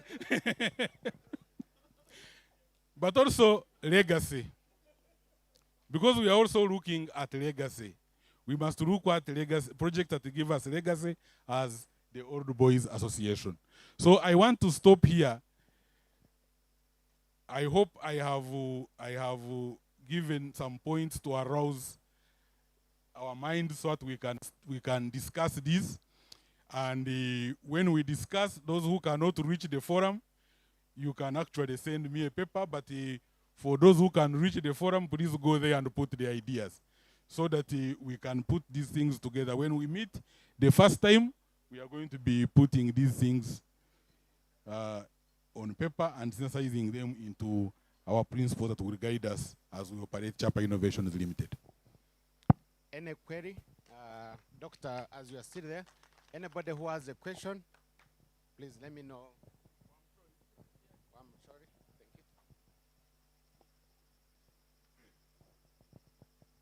you. Actually, mine is not a question. I think the engineer has, to me, he has elaborated, and I don't get the clarity. But what I wanted to say, just as a guiding principle for us as OBs, that we are making these innovations to make money, true. But we must bear in mind, at the back of our mind, that the priority is not just money. We are not a conventional business company. The issue, the biggest point is what Engineer Dan has done, has said, legacy. Our primary objective is to build Chaapa legacy. Then money will be supplementary. We will supplement our efforts. But if we look at money as a priority, we shall fail the legacy, and the money will also fail. So just as a guiding principle, just that. Thank you very much. Thank you so much. But honorable journalist, ntuenda sente obukuru sente legacy. That is not in this period. The OBs are. But anyway, he's protected. Any some Mr. Sebo, people are protecting gains. We don't want to protect. What are we going to be gaining? Yeah, thank you so much. My name is Moses Tuhame. Bakawa nyetatabulika ba mwakogwe. Yeah, things are flowing well. We enjoy what is happening. Kanyonjera hiya akoma twagala sente. Sente ni chikuru. Legacy will come. But if the money is not there, the legacy will be soiled along the way.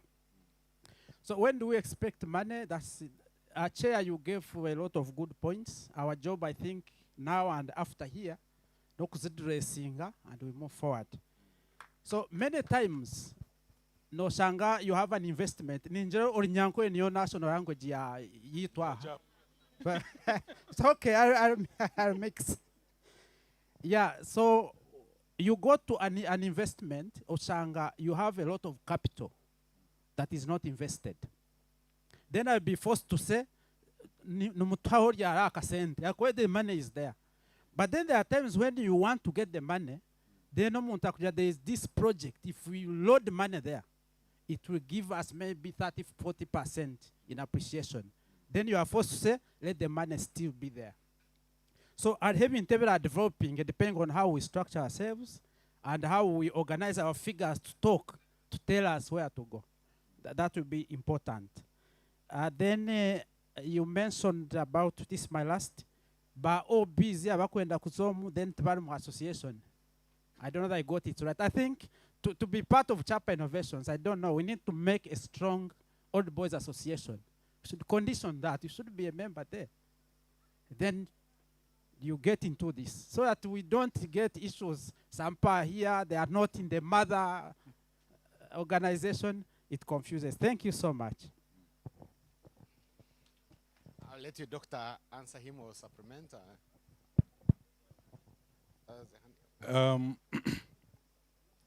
I think I will only respond to the last point. if you realize is that chairman talked about us being more than 5,000. I think that number is conservative. But the association has barely 400 paid up members.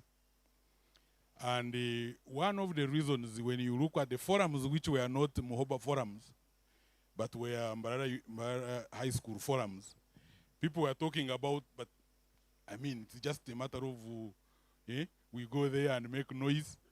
Can we now be serious and start making money? So this is also one way of catching those old boys that thought that the association is not serious. The association is very serious, by the way. So if you come and you are, if you come and you are an old boy and you want to make money from Chaapa Innovations, then for us, we shall now interest you. We shall encourage you in one or another to be in the association and vice versa. But you can see, because when you look at the numbers that we have here, even also we are not a very good percentage of 400. So it's work in progress, but we shall get there. Yeah. Thank you, Doctor. And just to clarify, Doctor, I think when we were doing Rebuild Addis, we had more than 1,000 contributors. I was the treasurer. I and Pop, we are coming up with that report.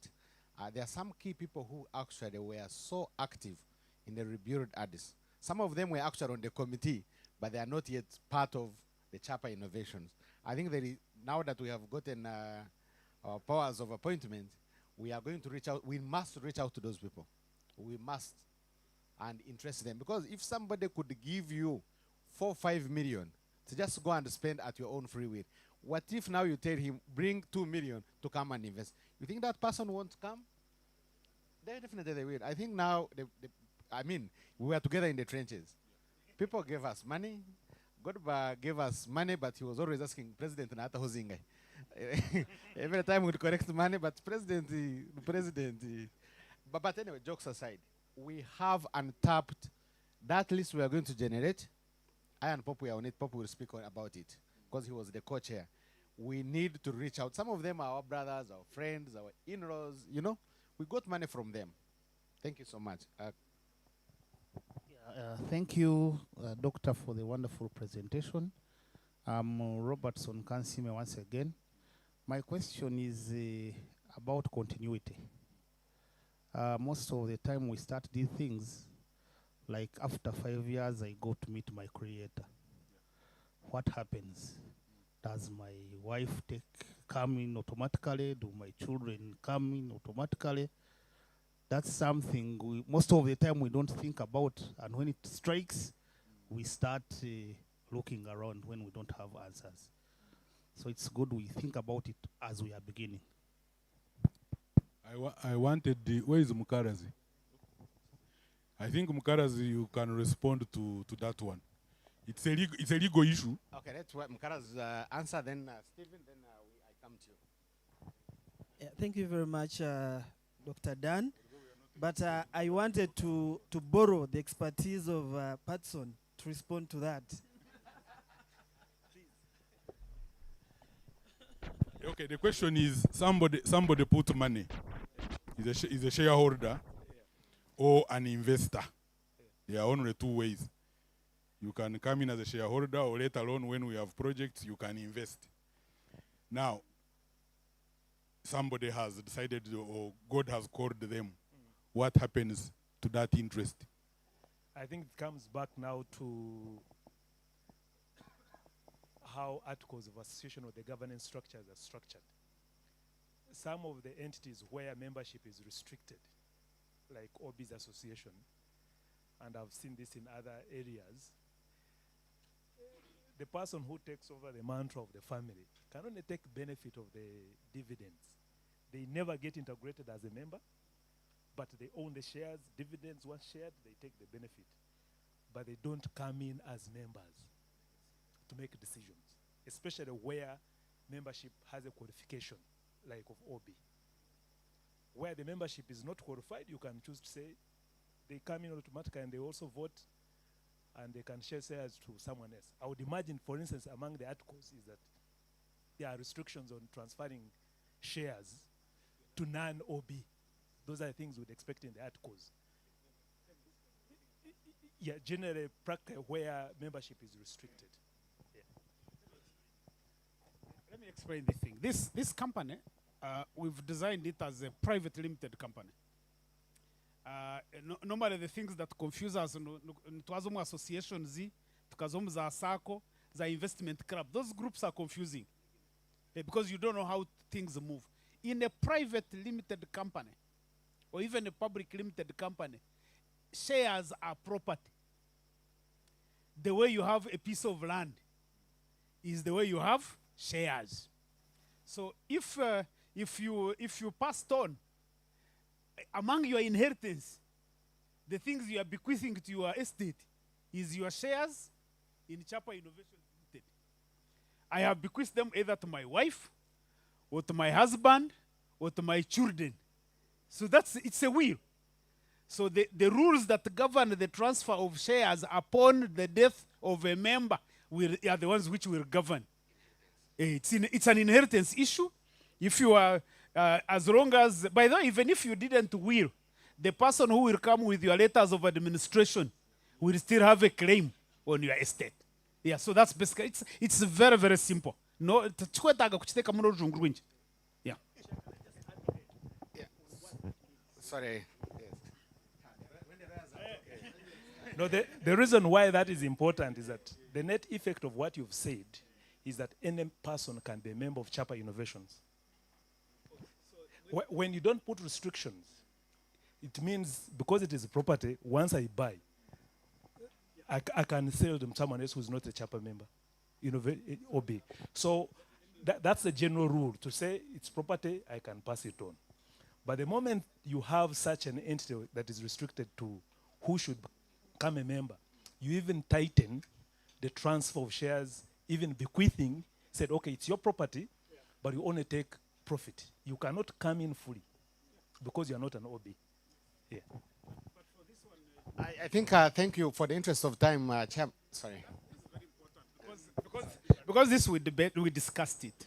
The original idea in the EXCOM when we were discussing, we were like, let's make this only members of MOBA. If you are a subscriber, you should be the one to buy shares. We said no. Our biggest ecosystem is the alumni.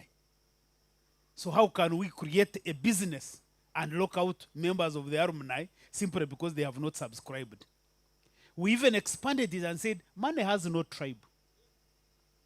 So tuenda kukora project aha ya billion nka 10, and we can sell our shares to anybody who wants to invest. Why should we be refusing money? Like Chairperson Mary here. Yeah? Yeah, I understand. Nanda ku invest ati twe because no matter if you're restricting, they have been coming in on the investment clubs and circles then to but for us here at Chaapa Innovations Limited, we are a business. Patrick, we want money. We want to make money. We are only giving the principles on how we make it because we want good money and money that create an impact. So nobody, because Africans, I always say, Africans, we are shy about money. When you want money from watch them, Africans, they say, we want resources. They don't say we want money. I want capacity building. But what are you talking about? So I interacted with Wajung where you go to a donor and said, I am asking for $5 million. So Patrick, we want money. We want to build things that last and make money out of them. Yeah.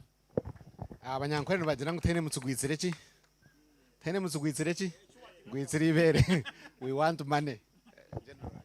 The concluding clarification is that for the Chaapa Innovations Limited, the limitation is on ordinary shareholders. You must be a registered member of MOBA, a subscribed member of MOBA to be an ordinary shareholder. Otherwise, we welcome everyone to be a preferential shareholder. And that answers the question he was raising. In the event that somebody passes on, their shares are bequeathed to another, but you become a preferential shareholder and not an ordinary shareholder.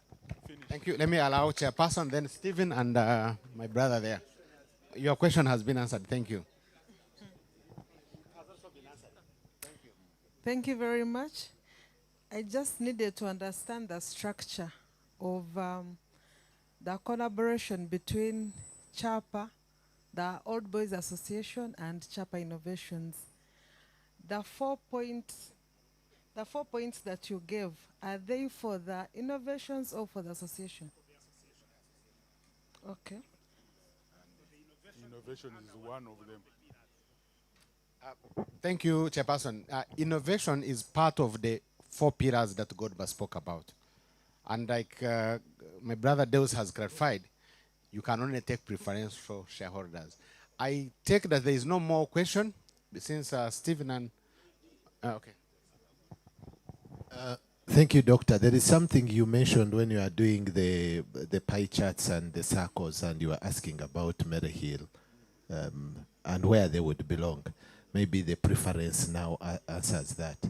Whereas they can't be ordinary shareholders, they could be preference shareholders. Thank you. I think I take it. Thank you, Doctor. You may take your seat now.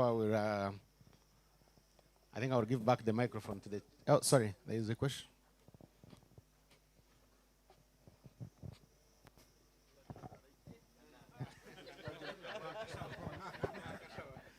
So I think the chair, you forgot to really talk about the shareholding itself. The assumption that some of us are lawyers, economists, I think, has made you skip that important factor. So my friend here, who is an engineer, is asking, what's the difference between preferential and ordinary shareholders? What is the investment model? So all that, I think, you need to explain at the very beginning so that people are on the same page. And, I mean, he's even asking what is the maximum for the ordinary. He doesn't know English, he can't ask. But what is the maximum for the ordinary, you know? So all those, I think you need to clarify so that those that are not here that do not know can be explained to. I think let me return to the legal desk. My brother Patson or Pop, you are one of you. Mukaras knows it. No, let me give Pop, to Patson. you want to help me out? I think Pop. Thank you. Maybe I could explain it using examples. Ordinary shareholder and preferential shareholders. Ordinarily, you realize that this was restricted to 100. And so, ordinary shareholders are these shareholders that have a right to vote, that to take some decisions, and things like that. And according to our MEMATs, I think you need to have paid about 2 million for those shares. Some have already paid 250, but by 31st of December. Preference shareholders, you could be having your money, but you don't want to be bothered by the voting, management, and things like that. You get it? But you realize that Chaapa Innovations Limited, for example, has won a very good contract, and they're in business. And you have your 2 billion under your bed, not in the bank. And all you want to say, I know by the end of 2026, these guys are the guys supplying maybe T-shirts for the movement, or Zakabutu for Noop, and you know there's money. And so you say, this is a deal. What you do, you get your 200 million, you put it in, and you know they will make money. Once it makes money, you will be the first person to be what? To be paid. So that's the difference. You're not involved in the voting, you're not involved in what, but you are a shareholder. You get it? So, and yes, but when you lose, when the business doesn't work out, of course you're all affected the same way. But then you don't want to be, the issue is that you don't want to be bothered with management, but you trust that management is good because you've seen what they do, you know about them, but you don't have to be bothered to vote and look for management. I don't know whether that explains it. Thank you, Pop. I think I will. I just wanted to conclude this point because why 31st December? I think God Biden talk about this. The private limited liability company, we are only allowed 100 members. So we think that we shall reach 100 members by 31st of December. Or next week. Or today. I don't know. But there is a catch that for you to qualify to be ordinary shareholder, then you must have bought 400 shares, a minimum. What is the maximum? 100,000. But the minimum is 400. And 400 translates to 2 million at 5,000 shillings per share. So that's the catch. Why we are talking of 31st December and why we are talking of 2 million. Yeah. Also, 31st December, because we are saying right now, we are already thinking investment. So if the UCC project comes in, it's a big amount of money that is coming in. By the end of December, if you come in, you are buying into a going vehicle. This is a going concern. So on January 1st, 2026, the share price will be adjusted to 8,000 shillings. Because people are coming in and, in other words, there are these people who have taken the risk of moving the company from the Memats. Yeah, they are almost promoters. So 1st January, if you come in to buy shares, even us, by the way, who have already bought shares for this year, if I want to increase on my shareholding next year, the share price will be 8,000 shillings. Yeah. Thank you so much. Chaapa Innovations. The Bible says that when we were young, we did things of young people. When we are old, we must and we are ought to do things of adults. The innovations is the decision of saying, let's do things of adults. What you have given us is enough. It is hope. You have given us structures. Me, I stood up to convince my friends here and colleagues to say that this is the way to go. And much more so, the structures have been laid. We have seen the paperwork. The people that you presented here, Mr. Godba, they are credible. What we must emphasize as colleagues is having this idea come to life. Put aside the politics, put aside the years of difference, put aside the motions, put aside any other thing. This is an idea that will change and remarkably make Chaapa Innovations a bridge and an insight to the whole world. So thank you so much. Nyonkanye, na nyenda kubagambira our boys and our friends here, the ladies. Chris. I want to tell you, Chair, wajirangu by 31st December. I don't think we shall get there. And I would request your leadership that even by this evening, we can pay transport for the person who will bank for us. We can leave the money here, and that number can close. This is a good idea that everyone should strive to get on the board at the earliest point. Thank you so much. I bless you. Thank you so much. I think with that. Yeah, I think. Thank you very much. I will give back to the MC, Deus. But just on something Bruce had asked me to do. Bruce, please stand up once again. No man the Now, in case we need, he's part of the EXCOM of the association. In case you need to inquire, consult, and the money like Paul has said, please feel free, contact him or Deus. But the account is going to be there. You can actually use mobile money. You can use mobile money to account. The reason of cash, sometimes when zata hiromuzenya akapapara kuwa handika hizi na muntu nikabura you get poor. We don't want actually to go into cash. And guess what? That's why it is called Innovation Limited. We can't be dealing in cash in this century. Thank you so much, our MC for the night. Thank you. Thank you so much, our two previous presenters, the Chairman MOBA and the Chairman Board of Directors, Chaapa Innovations Limited. We intend to really have this session of talking and discussing closed in a few minutes. We are just left with one presentation that now we'll go into the details of what we think can be our flagship investments, because we need to give you an idea of where we want to put the money in actual sense, not just the big ideological positioning, but some of the few key areas and actual investment and business ideas where we think we can put our money in line with what the chairman of the board of directors has presented, short term, medium term, and long term, and in line with what we have emphasized here, that we are not here to just build a legacy. We want to make money.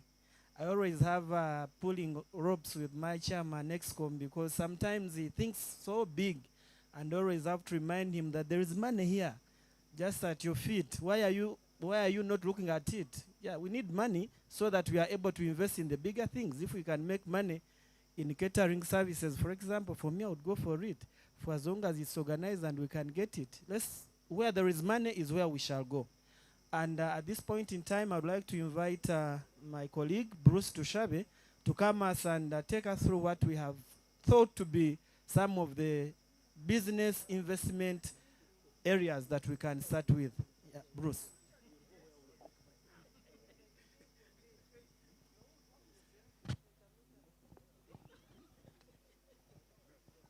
Good evening, everyone. Good evening, everyone. Bruce is my name, and I'm basically here to sell you hopes. Right? A lot has been said by Dr. Dan, by the chair, Godba, and now I'm here to actually present or show that what it really means, right? So, sorry, several questions have been coming up. People about presses of convenience. There is a press down there. Sorry, we hadn't yet. Please feel free. There is tea and drinks. Sorry, we had not. You pass through. There is a small house there with lights. Those are the presses of convenience. Sorry, Bruce. Right. Thank you for that. It's very important. And it's also interesting when you come and you're running between the time for dinner. And but this is very important. All that has been said is towards the investment vehicle, the business vehicle. And what I'm about to present to you is, what does that actually mean? What are those quick wins that have been talked about? What are those short to medium opportunities that we're looking at? And what are those long term? And as we know, we are different. Some of us are risk averse. We want quick wins. There are those that are looking at long term, but we'll discuss about that. And what I'm about to present is basically some of the ideas that have come from most of us, but it's not conclusive. These are just suggestions. And I believe, and we believe, that with all of you, we should be able to discuss, have deliberations about what I'm about to present, and then we will also advise. And it's good that we now have a board with us. So this is basically the current investment landscape, and I would advise that we pay more attention to the presentation, and if you can, please note, as opposed to paying attention to me, right? So the current investment landscape in Uganda, one is that we realize that there is limited pipeline of vetted and verified projects or investment opportunities. And this also gives us an opportunity to see how we get into that. There is limited due diligence capacity by individual investors. And I think this needs no more explanations. There is no clear mechanisms for delivering financing or contracting. There is high information asymmetry hence low transparency and therefore high risk. And we also realize that payments handled offline, which raises issue of credibility and integrity. And these are some of the issues that are actually happening. And so how do we intend as Chaapa Innovations to really mitigate some of these challenges, but also provide a solution? And this is something that we can do collectively. And how do we want to do that? So these are some of the issues that Dr. Dan has talked about. We have the short term. We have the short to medium term investments, and we have medium to long term investments. So from this presentation, you will be able to see what are those that we think are short term, what are those that we think are short term to medium, and what are those opportunities that we think, or that we have come up with, that we think are long-term investments. They have a timeline, but we also have some suggestions, and it's not definitive, definitely. So short-term investments, we are basically looking at quick wins, those that generate revenues within the first year of operations. I know Dr. Dan talked about 1 to 3 years. And this is also subject to discussion, right? Short-term to medium-term investments, we are looking at the low-hanging fruits, and we'll also go into details what we mean when we talk about low-hanging fruits. These opportunities we are looking at that generate revenues and profits within a span of 1 to 3 years. And then we have the medium to long-term investments. These are basically patient capital and impact investing to derive windfall profits. And we are looking at 4 years plus. Some of the quick wins investment opportunities. So we have some of the opportunities that we've thought about. One is the sports merchandising. 2 is beef fattening. And 3 is coffee agribusiness. And like I said, these are just suggestions that we've thought about. We've also had a number of discussions into these consultations. But as we go on, we will then get to see what are those other quick wins that we can look about. Or if you think this is not really something that we have the muscle to venture into. Quick wins, I talked about sports merchandising. So here we are looking at design, production, and merchandising of sportswear, including the possibility of operating a modern sports warehouse. So what do we mean here? We sat down as ExCom and we realized the opportunity we have, for instance, from Chaapa League. When you look at the membership of Chaapa League, thank you. I now feel like I'm on TV. Thank you. So we are looking at sports merchandising. And we looked at Chaapa League, for instance, and we realized, or we thought, well, there could be an opportunity here. And then what about if we started operating this as a business and also expand it, for instance, to other leagues, right? And then, so we are looking at this, and the anchor entrepreneur, we are thinking about, this is to be discussed really. But then in terms of investment modality, this would be a joint venture company and equity. And then market potential, we are looking at the school football leagues, the schools, and corporate entities, basically. And this is a business idea that we would want to sell those entities. And of course, this is the projected revenue timeline. We're looking at 1 year.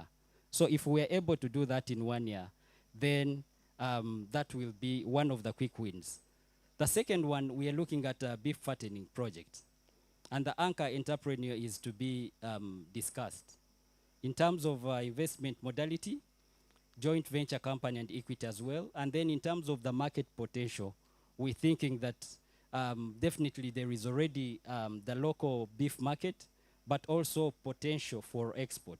So if we do the fattening, we are able to also create value, of course, add value, and be able to export. And the fact that we are intending to run this as a business entity, strictly business, and of course with a lot of innovations, we hope that in future we'll be probably #1 beef exporter, why not? And this is also projected for 1 year. So the third one among the quick wins is the coffee agribusiness, which is already generating revenues. And in terms of the entrepreneur, we will definitely discuss this. And the investment modality is equity and debt. Market potential, of course, as we know, global coffee market and also the growing domestic demand that we have within the country. And the projected revenue timelines is 2 years. So what I would really, my plea to you or my ask is, as I'm presenting this, write down or start thinking about how this can probably work. I know some of us have ideas, some of us are already doing this. Some of us are already doing consultancies on the same. So we need to put all our heads together and see where our money will be going. Some of the low-hanging fruits that we talked about. We are thinking about the tech hubs, Uganda initiative, and under this is what Godba talked about as well. And we have also,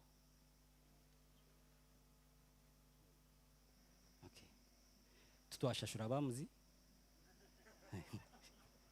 tumuhe byakwenda. Right. So under the tech hubs, we've actually the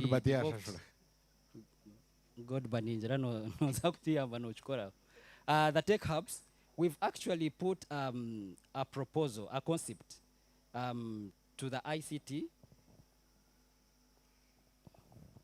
Sorry. Right. So under this, we have the tech hubs. The Tech Hubs Uganda initiative, we have Fortune Tech, we have Vocational and Skills Training Center, and we have Beverage and Wine Processing. In terms of the Tech Hubs, the anchor entrepreneur is Mohoba Dambara High School All Boys Association. And in terms of the investment modality, here we are looking at build and operate. We are going to build this and we're going to start operations. And the market potential, we are looking at teachers, students, government officials, and MSMEs. So under this, we have already moved a step ahead. And this is where we came up with a concept already of about 15 billion, which we have already tendered in for partnership.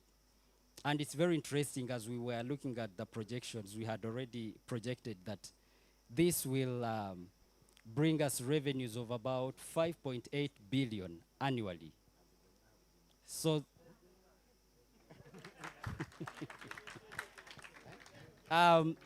so this is something that we thought about, and I think what's also beautiful with the XCOM, and of course with the members that we have, is that we are able to look at different opportunities, discuss them, and we see how to go for them. And thank you so much, Mr. Baguma, who has also definitely tried to make this actualize. And we are looking at a project revenue of about 3 years under this. The second one is Fortune Tech. And the anchor entrepreneur is Fortune Tech, which is basically into IT. And then investment modality is equity. And then potential market, we're looking at total addressable market, considered to be in the rather in the range of about 300 million USD once this takes off. And I think at some point, this is something that is already in, that is already running. It's already on the takeoff stage. In terms of projected revenue timeline, we're looking at 3 to 5 years.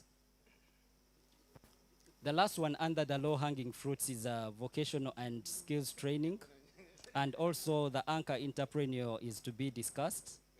Investment modality is the same, build and operate. And then the potential market is also to be discussed.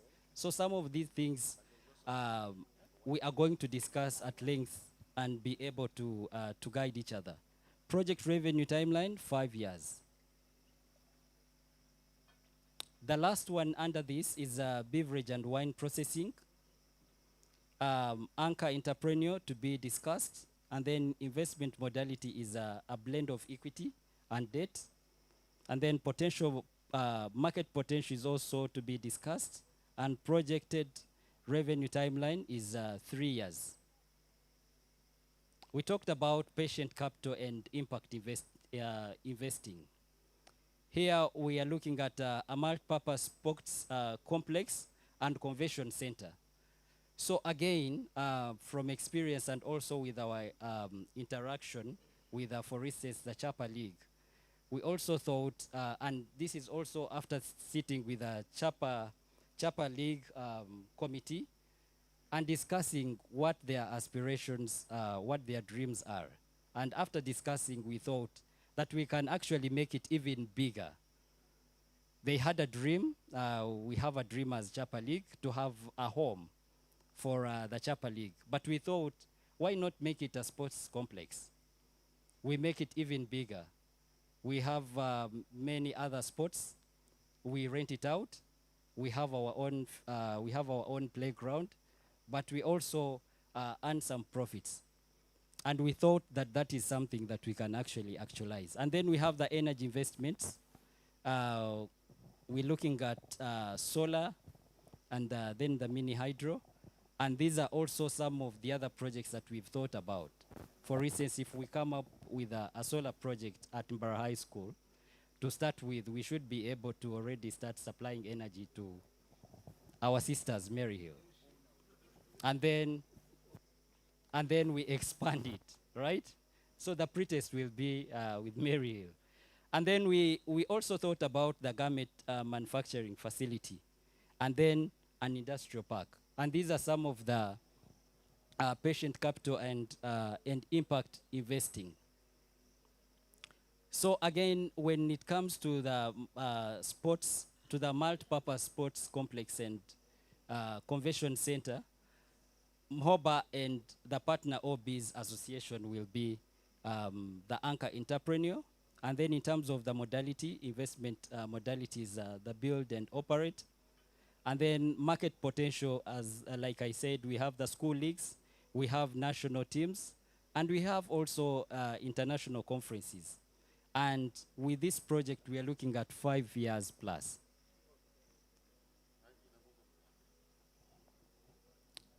The energy investment, in terms of the investment modality, we are looking at equity debt or convertible debt.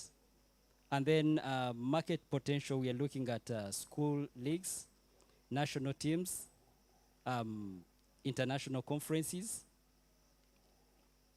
And then in terms of the third one, which is the garments manufacturing facility, in terms of the investment modality, we are looking at build and operate. In terms of market potential, this is to be discussed. And then in terms of the timeline, we're looking at 5 years. Then the industrial park, we basically talked about wood industry and also the ICT park. And these are also some of the ideas that we need to put together and see what else we can think about when it comes to the industrial park. In terms of the anchor entrepreneur or developer, that will be Chaapa Innovations Limited. And then in terms of the investment modality, it's basically we're looking at blended financing, which would be equity, debt, and then development finance. Market potential, this is to be discussed. And then in terms of that potential revenue timeline, 5 years. So these are basically some of the ideas that we've thought about under the Chaapa Innovations. And like I said, they are not definitive. But then the reason why we are here is to put heads together and also, of course, to launch this Chaapa Innovations while we are here. but also know that, also appreciate, and I would really like us to appreciate the team that has been behind this, to make sure that we at least have a starting point. We don't come here and we start from nowhere. But from this, we are very certain that we are going to have our heads together and discuss. And please feel free, as we have some discussions, to also guide the board and the team on the trajectory that we would want us to be. Thank you so much. Okay, Ruth, before you leave, we will allow some few Q&A. But one of the things I wanted to just pick up your mind. Do you know how much waste is generated in Barai School? Mashakan Muzijuka? Do you know what that waste can do? Do you know how much wood we can save? If we just invest in some small thing like biogas for the school, and the school pays us, smart climate and whatever, and how much money we can generate by just converting that nasty smell, and we have that horses put into what? Think about it. And like Bruce has said, the board and the EXCOM is open to mind. These things have not just come out of the blue. Brainstorming. Sometimes Godba calls us and says, let's sit and we think through. So let me have some questions. I'll start with him and then come over. Yeah, thanks EXCOM for putting all this together. Maybe I didn't hear it very well, but if we, for example, consider, first of all, to start with, I'm very risk averse. I will start with the want to make 1 million in agriculture. You better start. You will make a loss and make 1 million. That is how it is. There is no money in agriculture. So, I'm a practitioner, so I know that if you want to make 1 million, you have to start with what? 1 million. Because along the way you will make losses. And for you who have invested in agriculture, you know. So when I see beef fattening, maybe it is for like our forefathers, the Wanyanko, it can make you money when there is compensation after 30 years or 50 or even 70, and they give you a compensation for a loss of a ranch, and that is when you may make money and some few people. But anyway, when you look at, for example, government paper, last year, on average, they made 17 point something 5, but I did not see even NSSF, it made money by investing in government paper or what.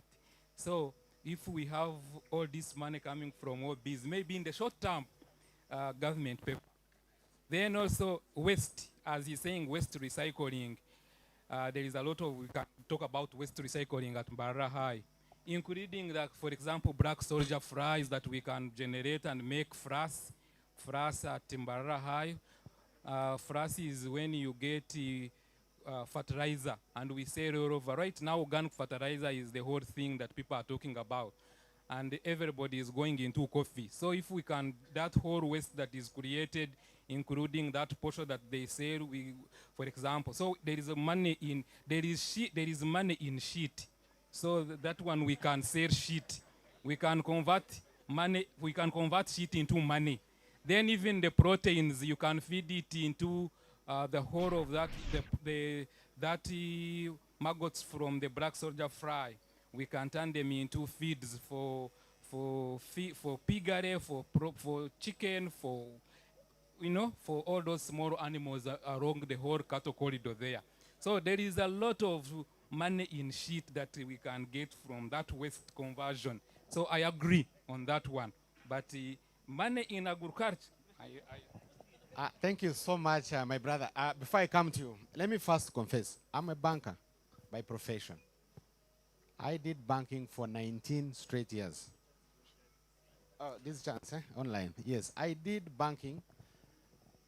Everybody talks about agriculture as a bad thing. But I just want you to sit where you are. If there is nothing that is not agriculture related, from the underpants you're putting on, apart from the earrings and these glasses, but I think some of them, they also come from agriculture. it all depends on what level of value chain that you want to invest in. I want anybody to tell me, maybe apart from Pop, whose father was a teacher, that I can remember, any one of you who was not educated on agriculture money.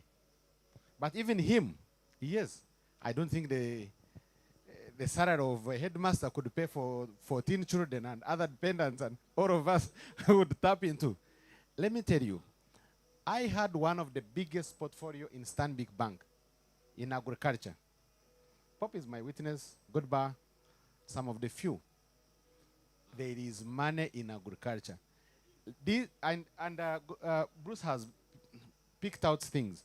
One of the founding principles of these innovations is that we cannot all be into one thing. Treasury bonds. Hey, do you know the biggest risk in treasury bonds? How many of you were adults in 1986? How many witnessed the currency conversion? If the governor tomorrow wakes up and says, you know what, want to beat inflation. Have you seen, anyway, I follow financial news. Actually now, you would rather have Uganda shilling than have what? Dollars. You know why? Government has sold bonds. People in UK are buying what? Bonds. So the shilling is what? Is stronger. Yeah. So tomorrow, this old man who from Chamate, Godbar's neighbor, can wake up tomorrow and say, you know what, let's have... no, Chamate. That's where he came from. Anyway, jokes aside, a decision can be made where you are not. And they say, you know what, let's have a currency conversion. We remove 1,000 or even 10,000 from the what? What will happen to those? I'm not saying that they don't make money, my brother. What I'm saying, even the shit that we are talking about is a result of what? Of agriculture. Yeah, people will shit once they have eaten. And where do we want to take the shit? To feed the people. Yes, Chaapa. You get? So let me allow another question. So I'm not promoting agriculture, but what I'm saying is that we will have guided multiple investments. The own risk I would tell you, and I will not be part of it, is to say no manya, no katuzum kinga kunga. Nash katuzenkai treasury bonds. And my chairman will not even allow. Let me thank you. Thank you so much. I wanted to talk about agriculture. I think most of us, because we are children of peasants, we have kept agriculture as culture and not made it agro-business. Once we make it agro-business and give it time as much as we give to our principal work, then it will work. But if we make it a side hustle, it will remain agriculture and it will never make business. Thank you. Okay. So, mine is not even a question, but a comment. Having looked at some of the ideas for short-term investments, my caution is that we need to really think very big rather than small businesses that can give us short-term returns. I noticed, for example, when you started talking about looking at the school leagues as an area, and we have multiple hobbies that are doing that, you know, giving sports merchandise. So what's the risk associated with that? Do we become competitors of our own members? What does that look like? So in a sense, my invitation is to, I know Godbar really, really thinks big, and we have to think big, even for our investment options. We need to think in millions of dollars rather than, 100,000, which an individual can just put together in a short time. Yeah, a very quick one on that. Just if you allow me, just if we can put a pause on that. A very quick one on that, and I hear you when you say that, when you ask, are we made to be competitors? We've actually had a mini conversation with those guys that are doing the same merchandise. Yeah. And I will still say the same thing that Kojo was talking about, but we are looking at bigger, right? Yeah. If the merchandise is basically identifying someone who is doing the uniform, who is making the uniforms, and then they supply, we are looking at importing our own machinery. We are looking at making it bigger. and then eventually we supply all the other leagues in the country. So Yeah. that is the level we are looking at, but it's all about giving it value and thinking bigger. Okay.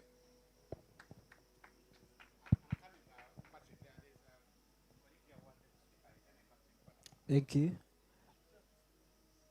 My name is Edmund Sharita. My question is on shareholding. Initially, tuargayo kung kayo bitaterir.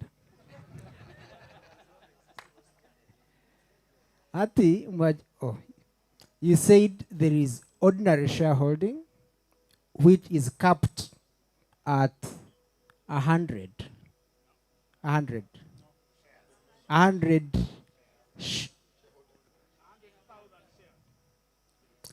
in terms of membership, 100 shareholders.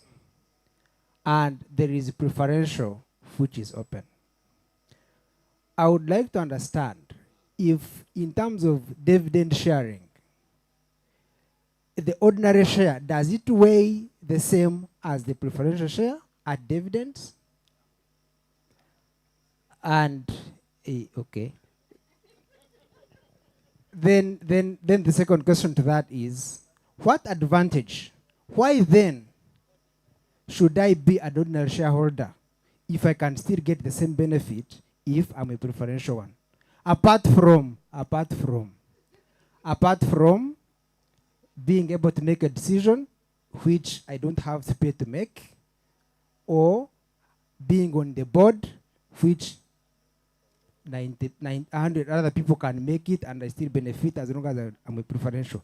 So the weight of the ordinary shareholding, and if it is the same, can it be given more weight?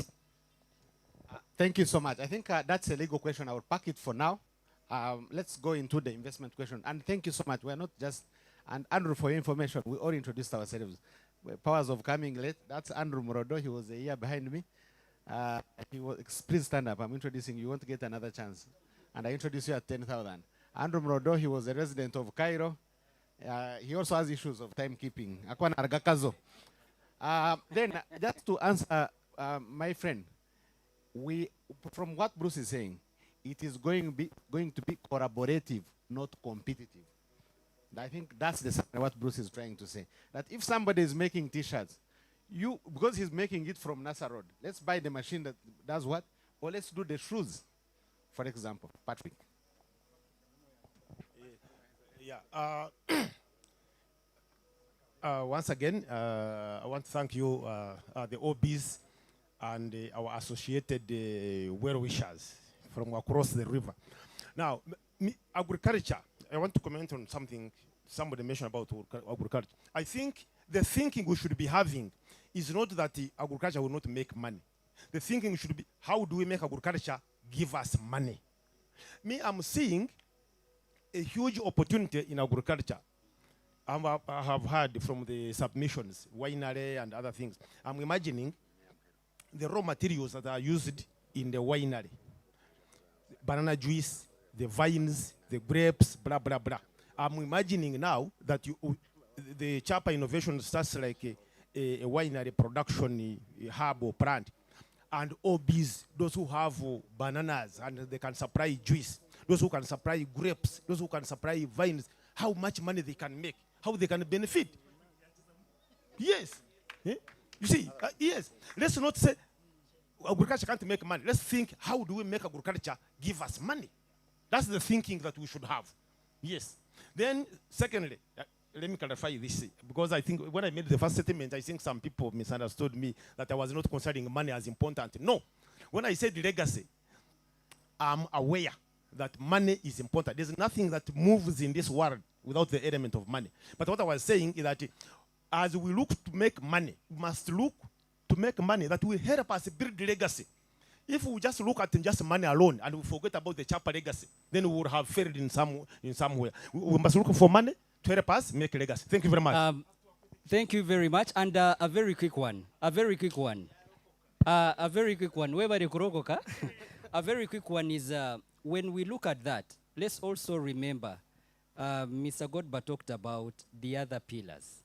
right? This is one of the pillars. There is networking and collegiality. As some of you might remember, every month we actually have monthly hangouts.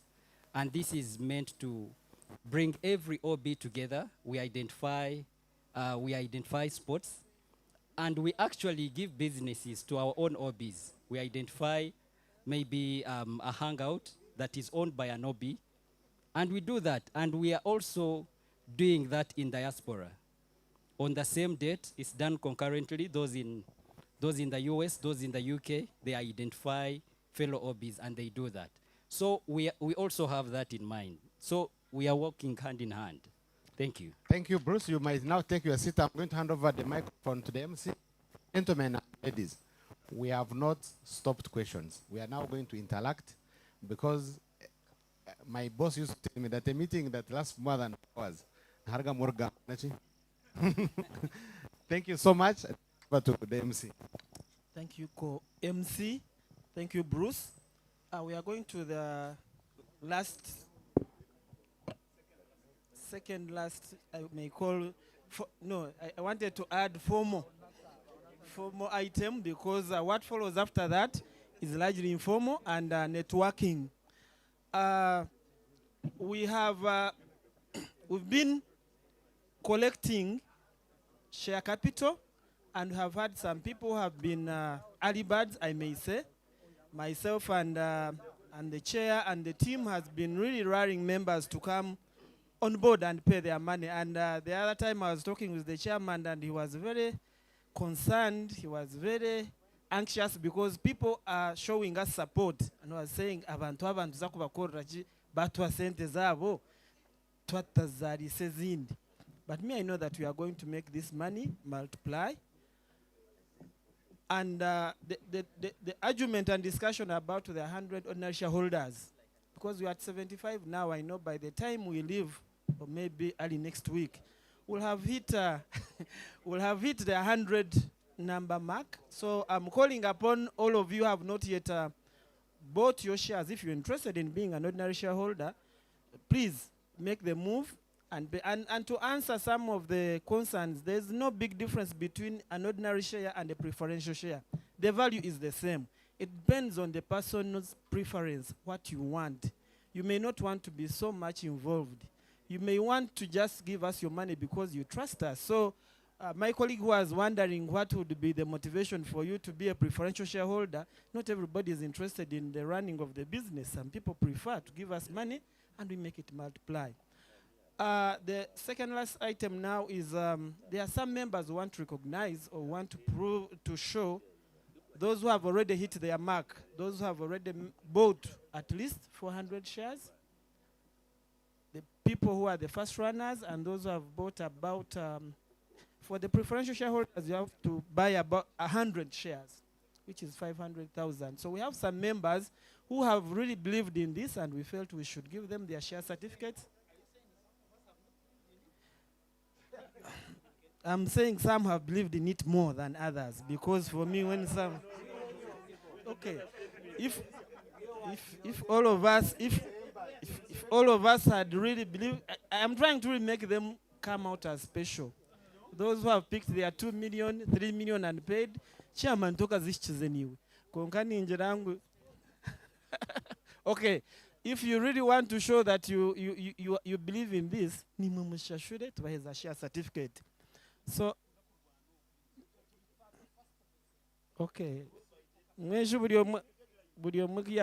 Deadline. I still insist that we need to recognize these people who have really showed that for them, they are ready to move. Because if all of us had paid the 2 million, we would maybe have started investing tomorrow. Yeah, so you agree. At this point in time, I would like to invite the chairman, and I hope you don't comment on this. Because if you do, we are going to...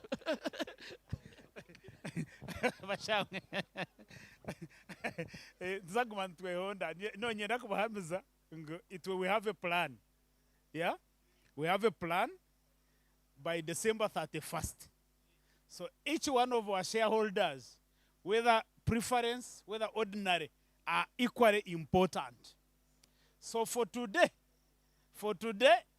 we are only giving shares, I mean share certificates, to the members who have already met the commitment. But I don't think that I would never characterize them as being more interested in the company than any one of us who have not. So they are front runners. Okay. Yeah. Anyway, this activity was to hand over certificates, but Mukaras has only tried to explain too much of it. Yeah, but this is really to hand over our certificates. But before I do that, I wanted just to take this opportunity. I know we are running behind schedule, but please allow me invite the chair lady, Moga, just to introduce some of her colleagues who joined us after we had started. I think it's only courteous that we recognize those special guests from Mary here. Christine, if you can, please indulge me.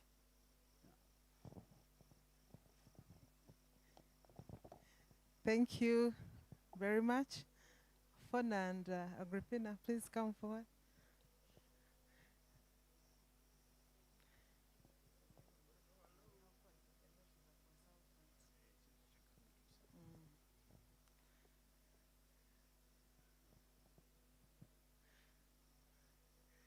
I will allow them to introduce themselves.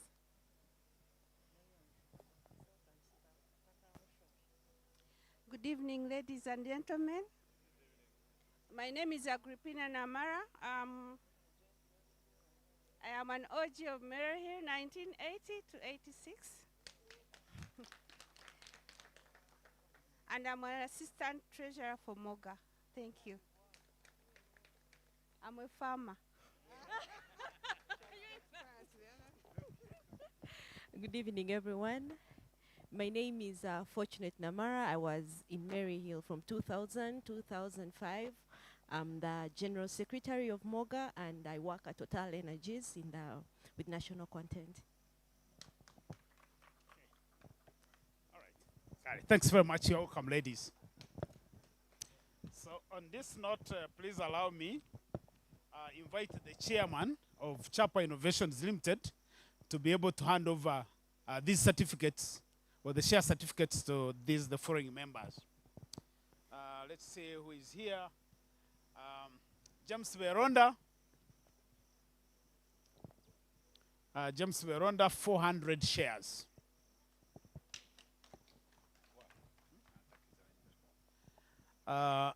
Julius Muhammad, 400 shares. Hey.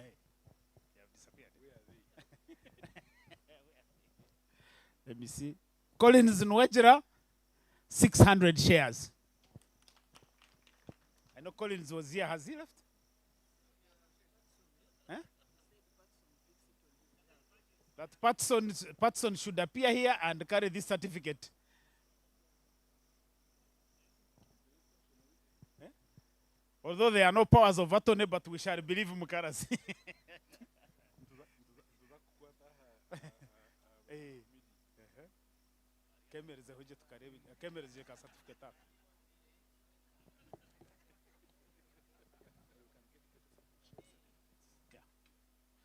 George Rutungu, 400 shares.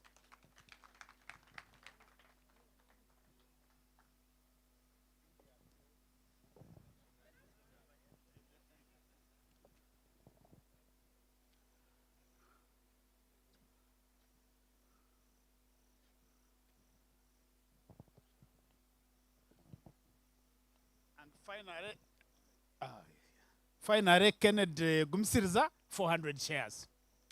I think Kennedy is also not here. Yeah. Yeah. So, but now I can hand over to you your resources. Yeah. Okay. The money is in the certificates. Yeah. So, I think, yes. Yeah. Huh? Say that again. Nicholas who? Patson is. Huh? No, these are different Patson. That's a different Patson. Yeah, I think we are good. We are good to go for dinner, isn't it? No, the idea. The idea is that we have our dinner.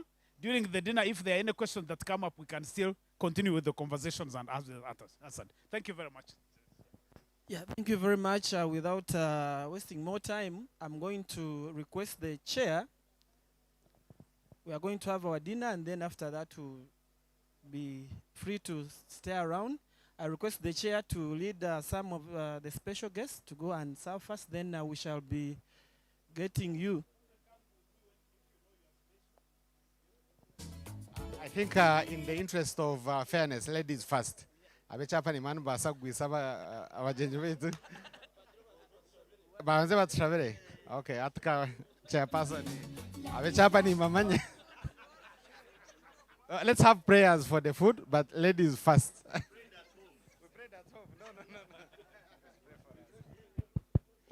Let's humble ourselves and pray. Almighty God, we want to thank you for this very fruitful evening, and we pray that you will bless the meal that we are about to have. In the Lord's name I pray. Chairperson and please, ladies first. And like we've said, write down your questions. When we all settle down, we shall pass around the microphone. Be asking. Madam Braki, I said ladies first. Ladies first. I said all ladies first. Thank you. Ladies first. And then there is water here.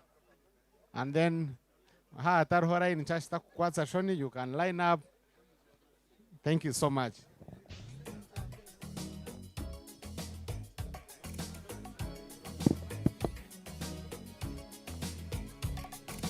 Last night I dreamt of San Pedro, just like I'd never gone. I knew the song, young girl with eyes like the desert. It all seems like yesterday, not far away. Tropical, the island breeze, all the nature wild and free. This is where I long to be, La Isla Bonita. And when the summer played, the sun would set so high, ring through my ears and sting my eyes, your Spanish lullaby.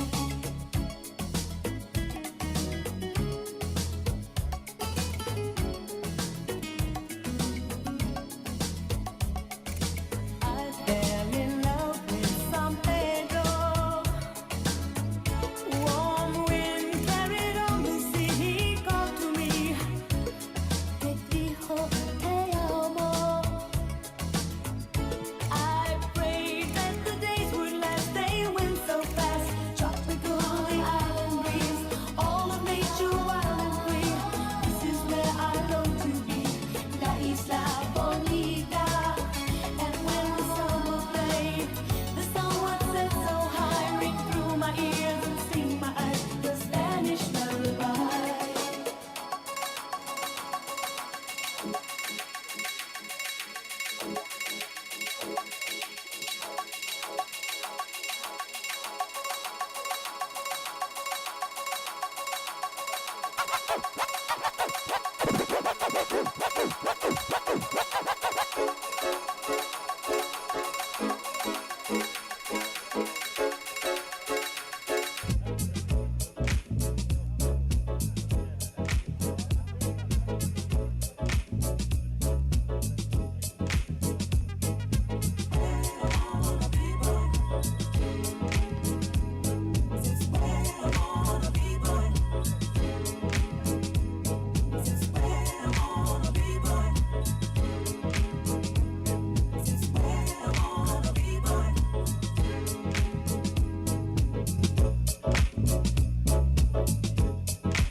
and everything was feeling right. People started dancing. They called me over to join in. They said, JT, don't you feel good, man? Come on and join the reggae jam. I heard them singing, ooh la la la.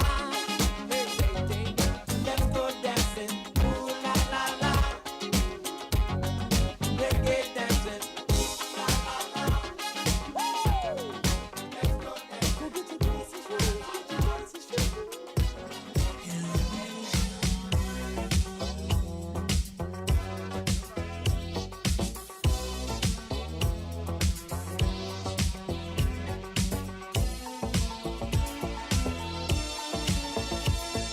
searching for a destiny that's mine. There's another place, another time. Touching many hearts along the way. Yeah. Hoping that I'll never have to say it's just an illusion.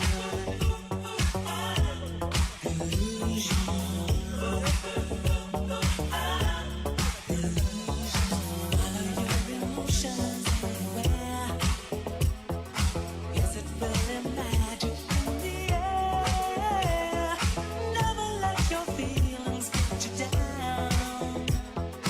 Open up your eyes and look around. It's just an illusion.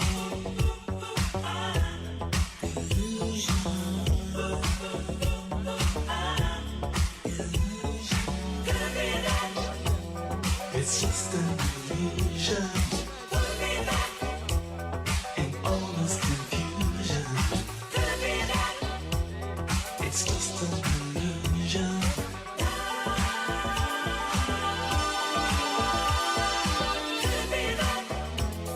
It's just an illusion. And almost confusion. It's just an illusion.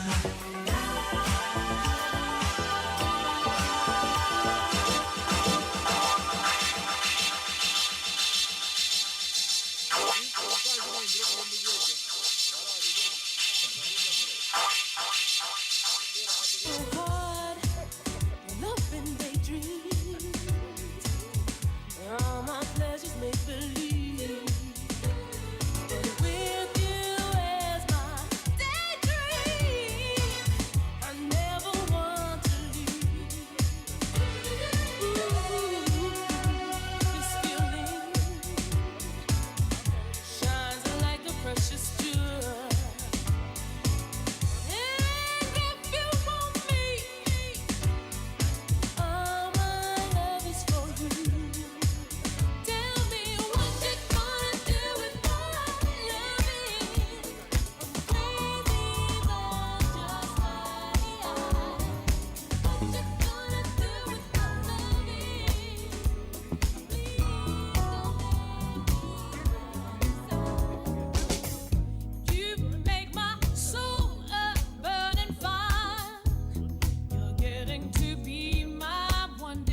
that you'll always feel this way. And pray that our love will forever be new. 'Cause all I do is think about you. Yeah, baby. Just think about you. I think about you, yeah.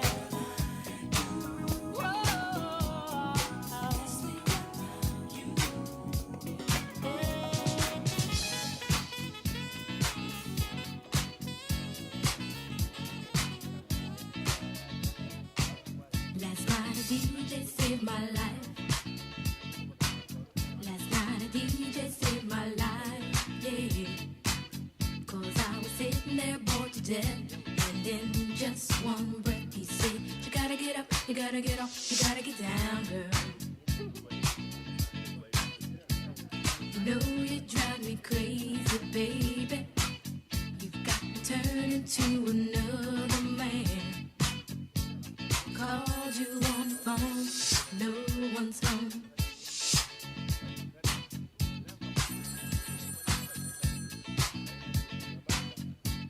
Baby, why leave me all alone? And if it wasn't for the music, I don't know what I'd do. Yeah. Last night a DJ saved my life. Last night a DJ saved my life from a broken heart. Last night a DJ saved my life. Last night a DJ saved my life with a song.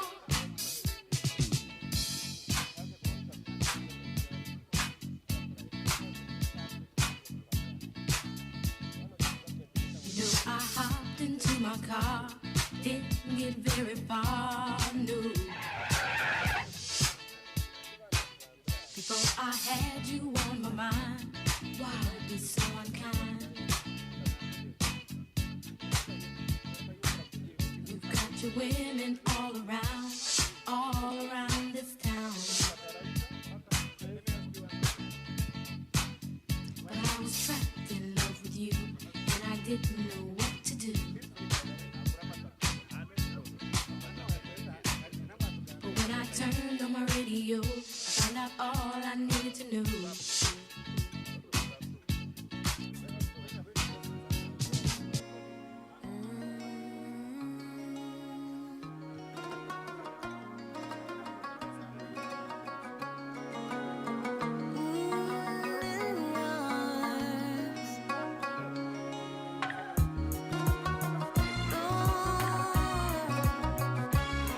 I can hear your heartbeat now. I can hear you feel it now.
You just a flash with on the world, eh? Young man, you're too girly, girly. You just a flash with on the world, eh? Him have one up here, one down there, one in a Nova, one down a Veer. One she's a lawyer, one she's a doctor, one where they work with a little contractor. One down a east, one down a west. Him have one up north and two down south. One a sell cigarette on the roundabout, Lord. Hey, young man, you too girly, girly. You just a flash it on the world, eh? Young man, you too girly, girly. You just a flash it on the world, eh? Katonda yakola abakazi n'abalungiya, n'abalungiya. Teri mubi ku nsi, taliyo, sinamulaba nze. Katonda yatonda abakazi n'abalungiya. Buli omu namuwa ebibye, bw'oyagala omutono gy'ali, bw'oyagala omunene, matiriyo, ow'ekitema, naye gy'ali, omuddugavu, ojja kumufuna.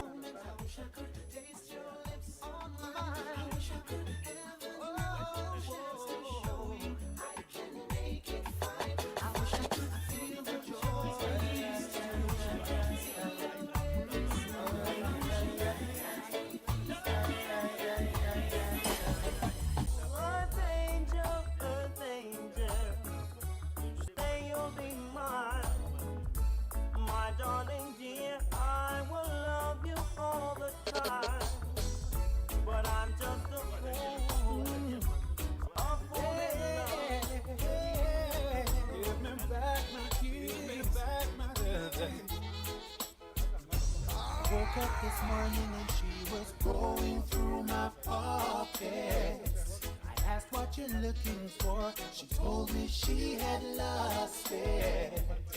I'm not sure what game you're trying.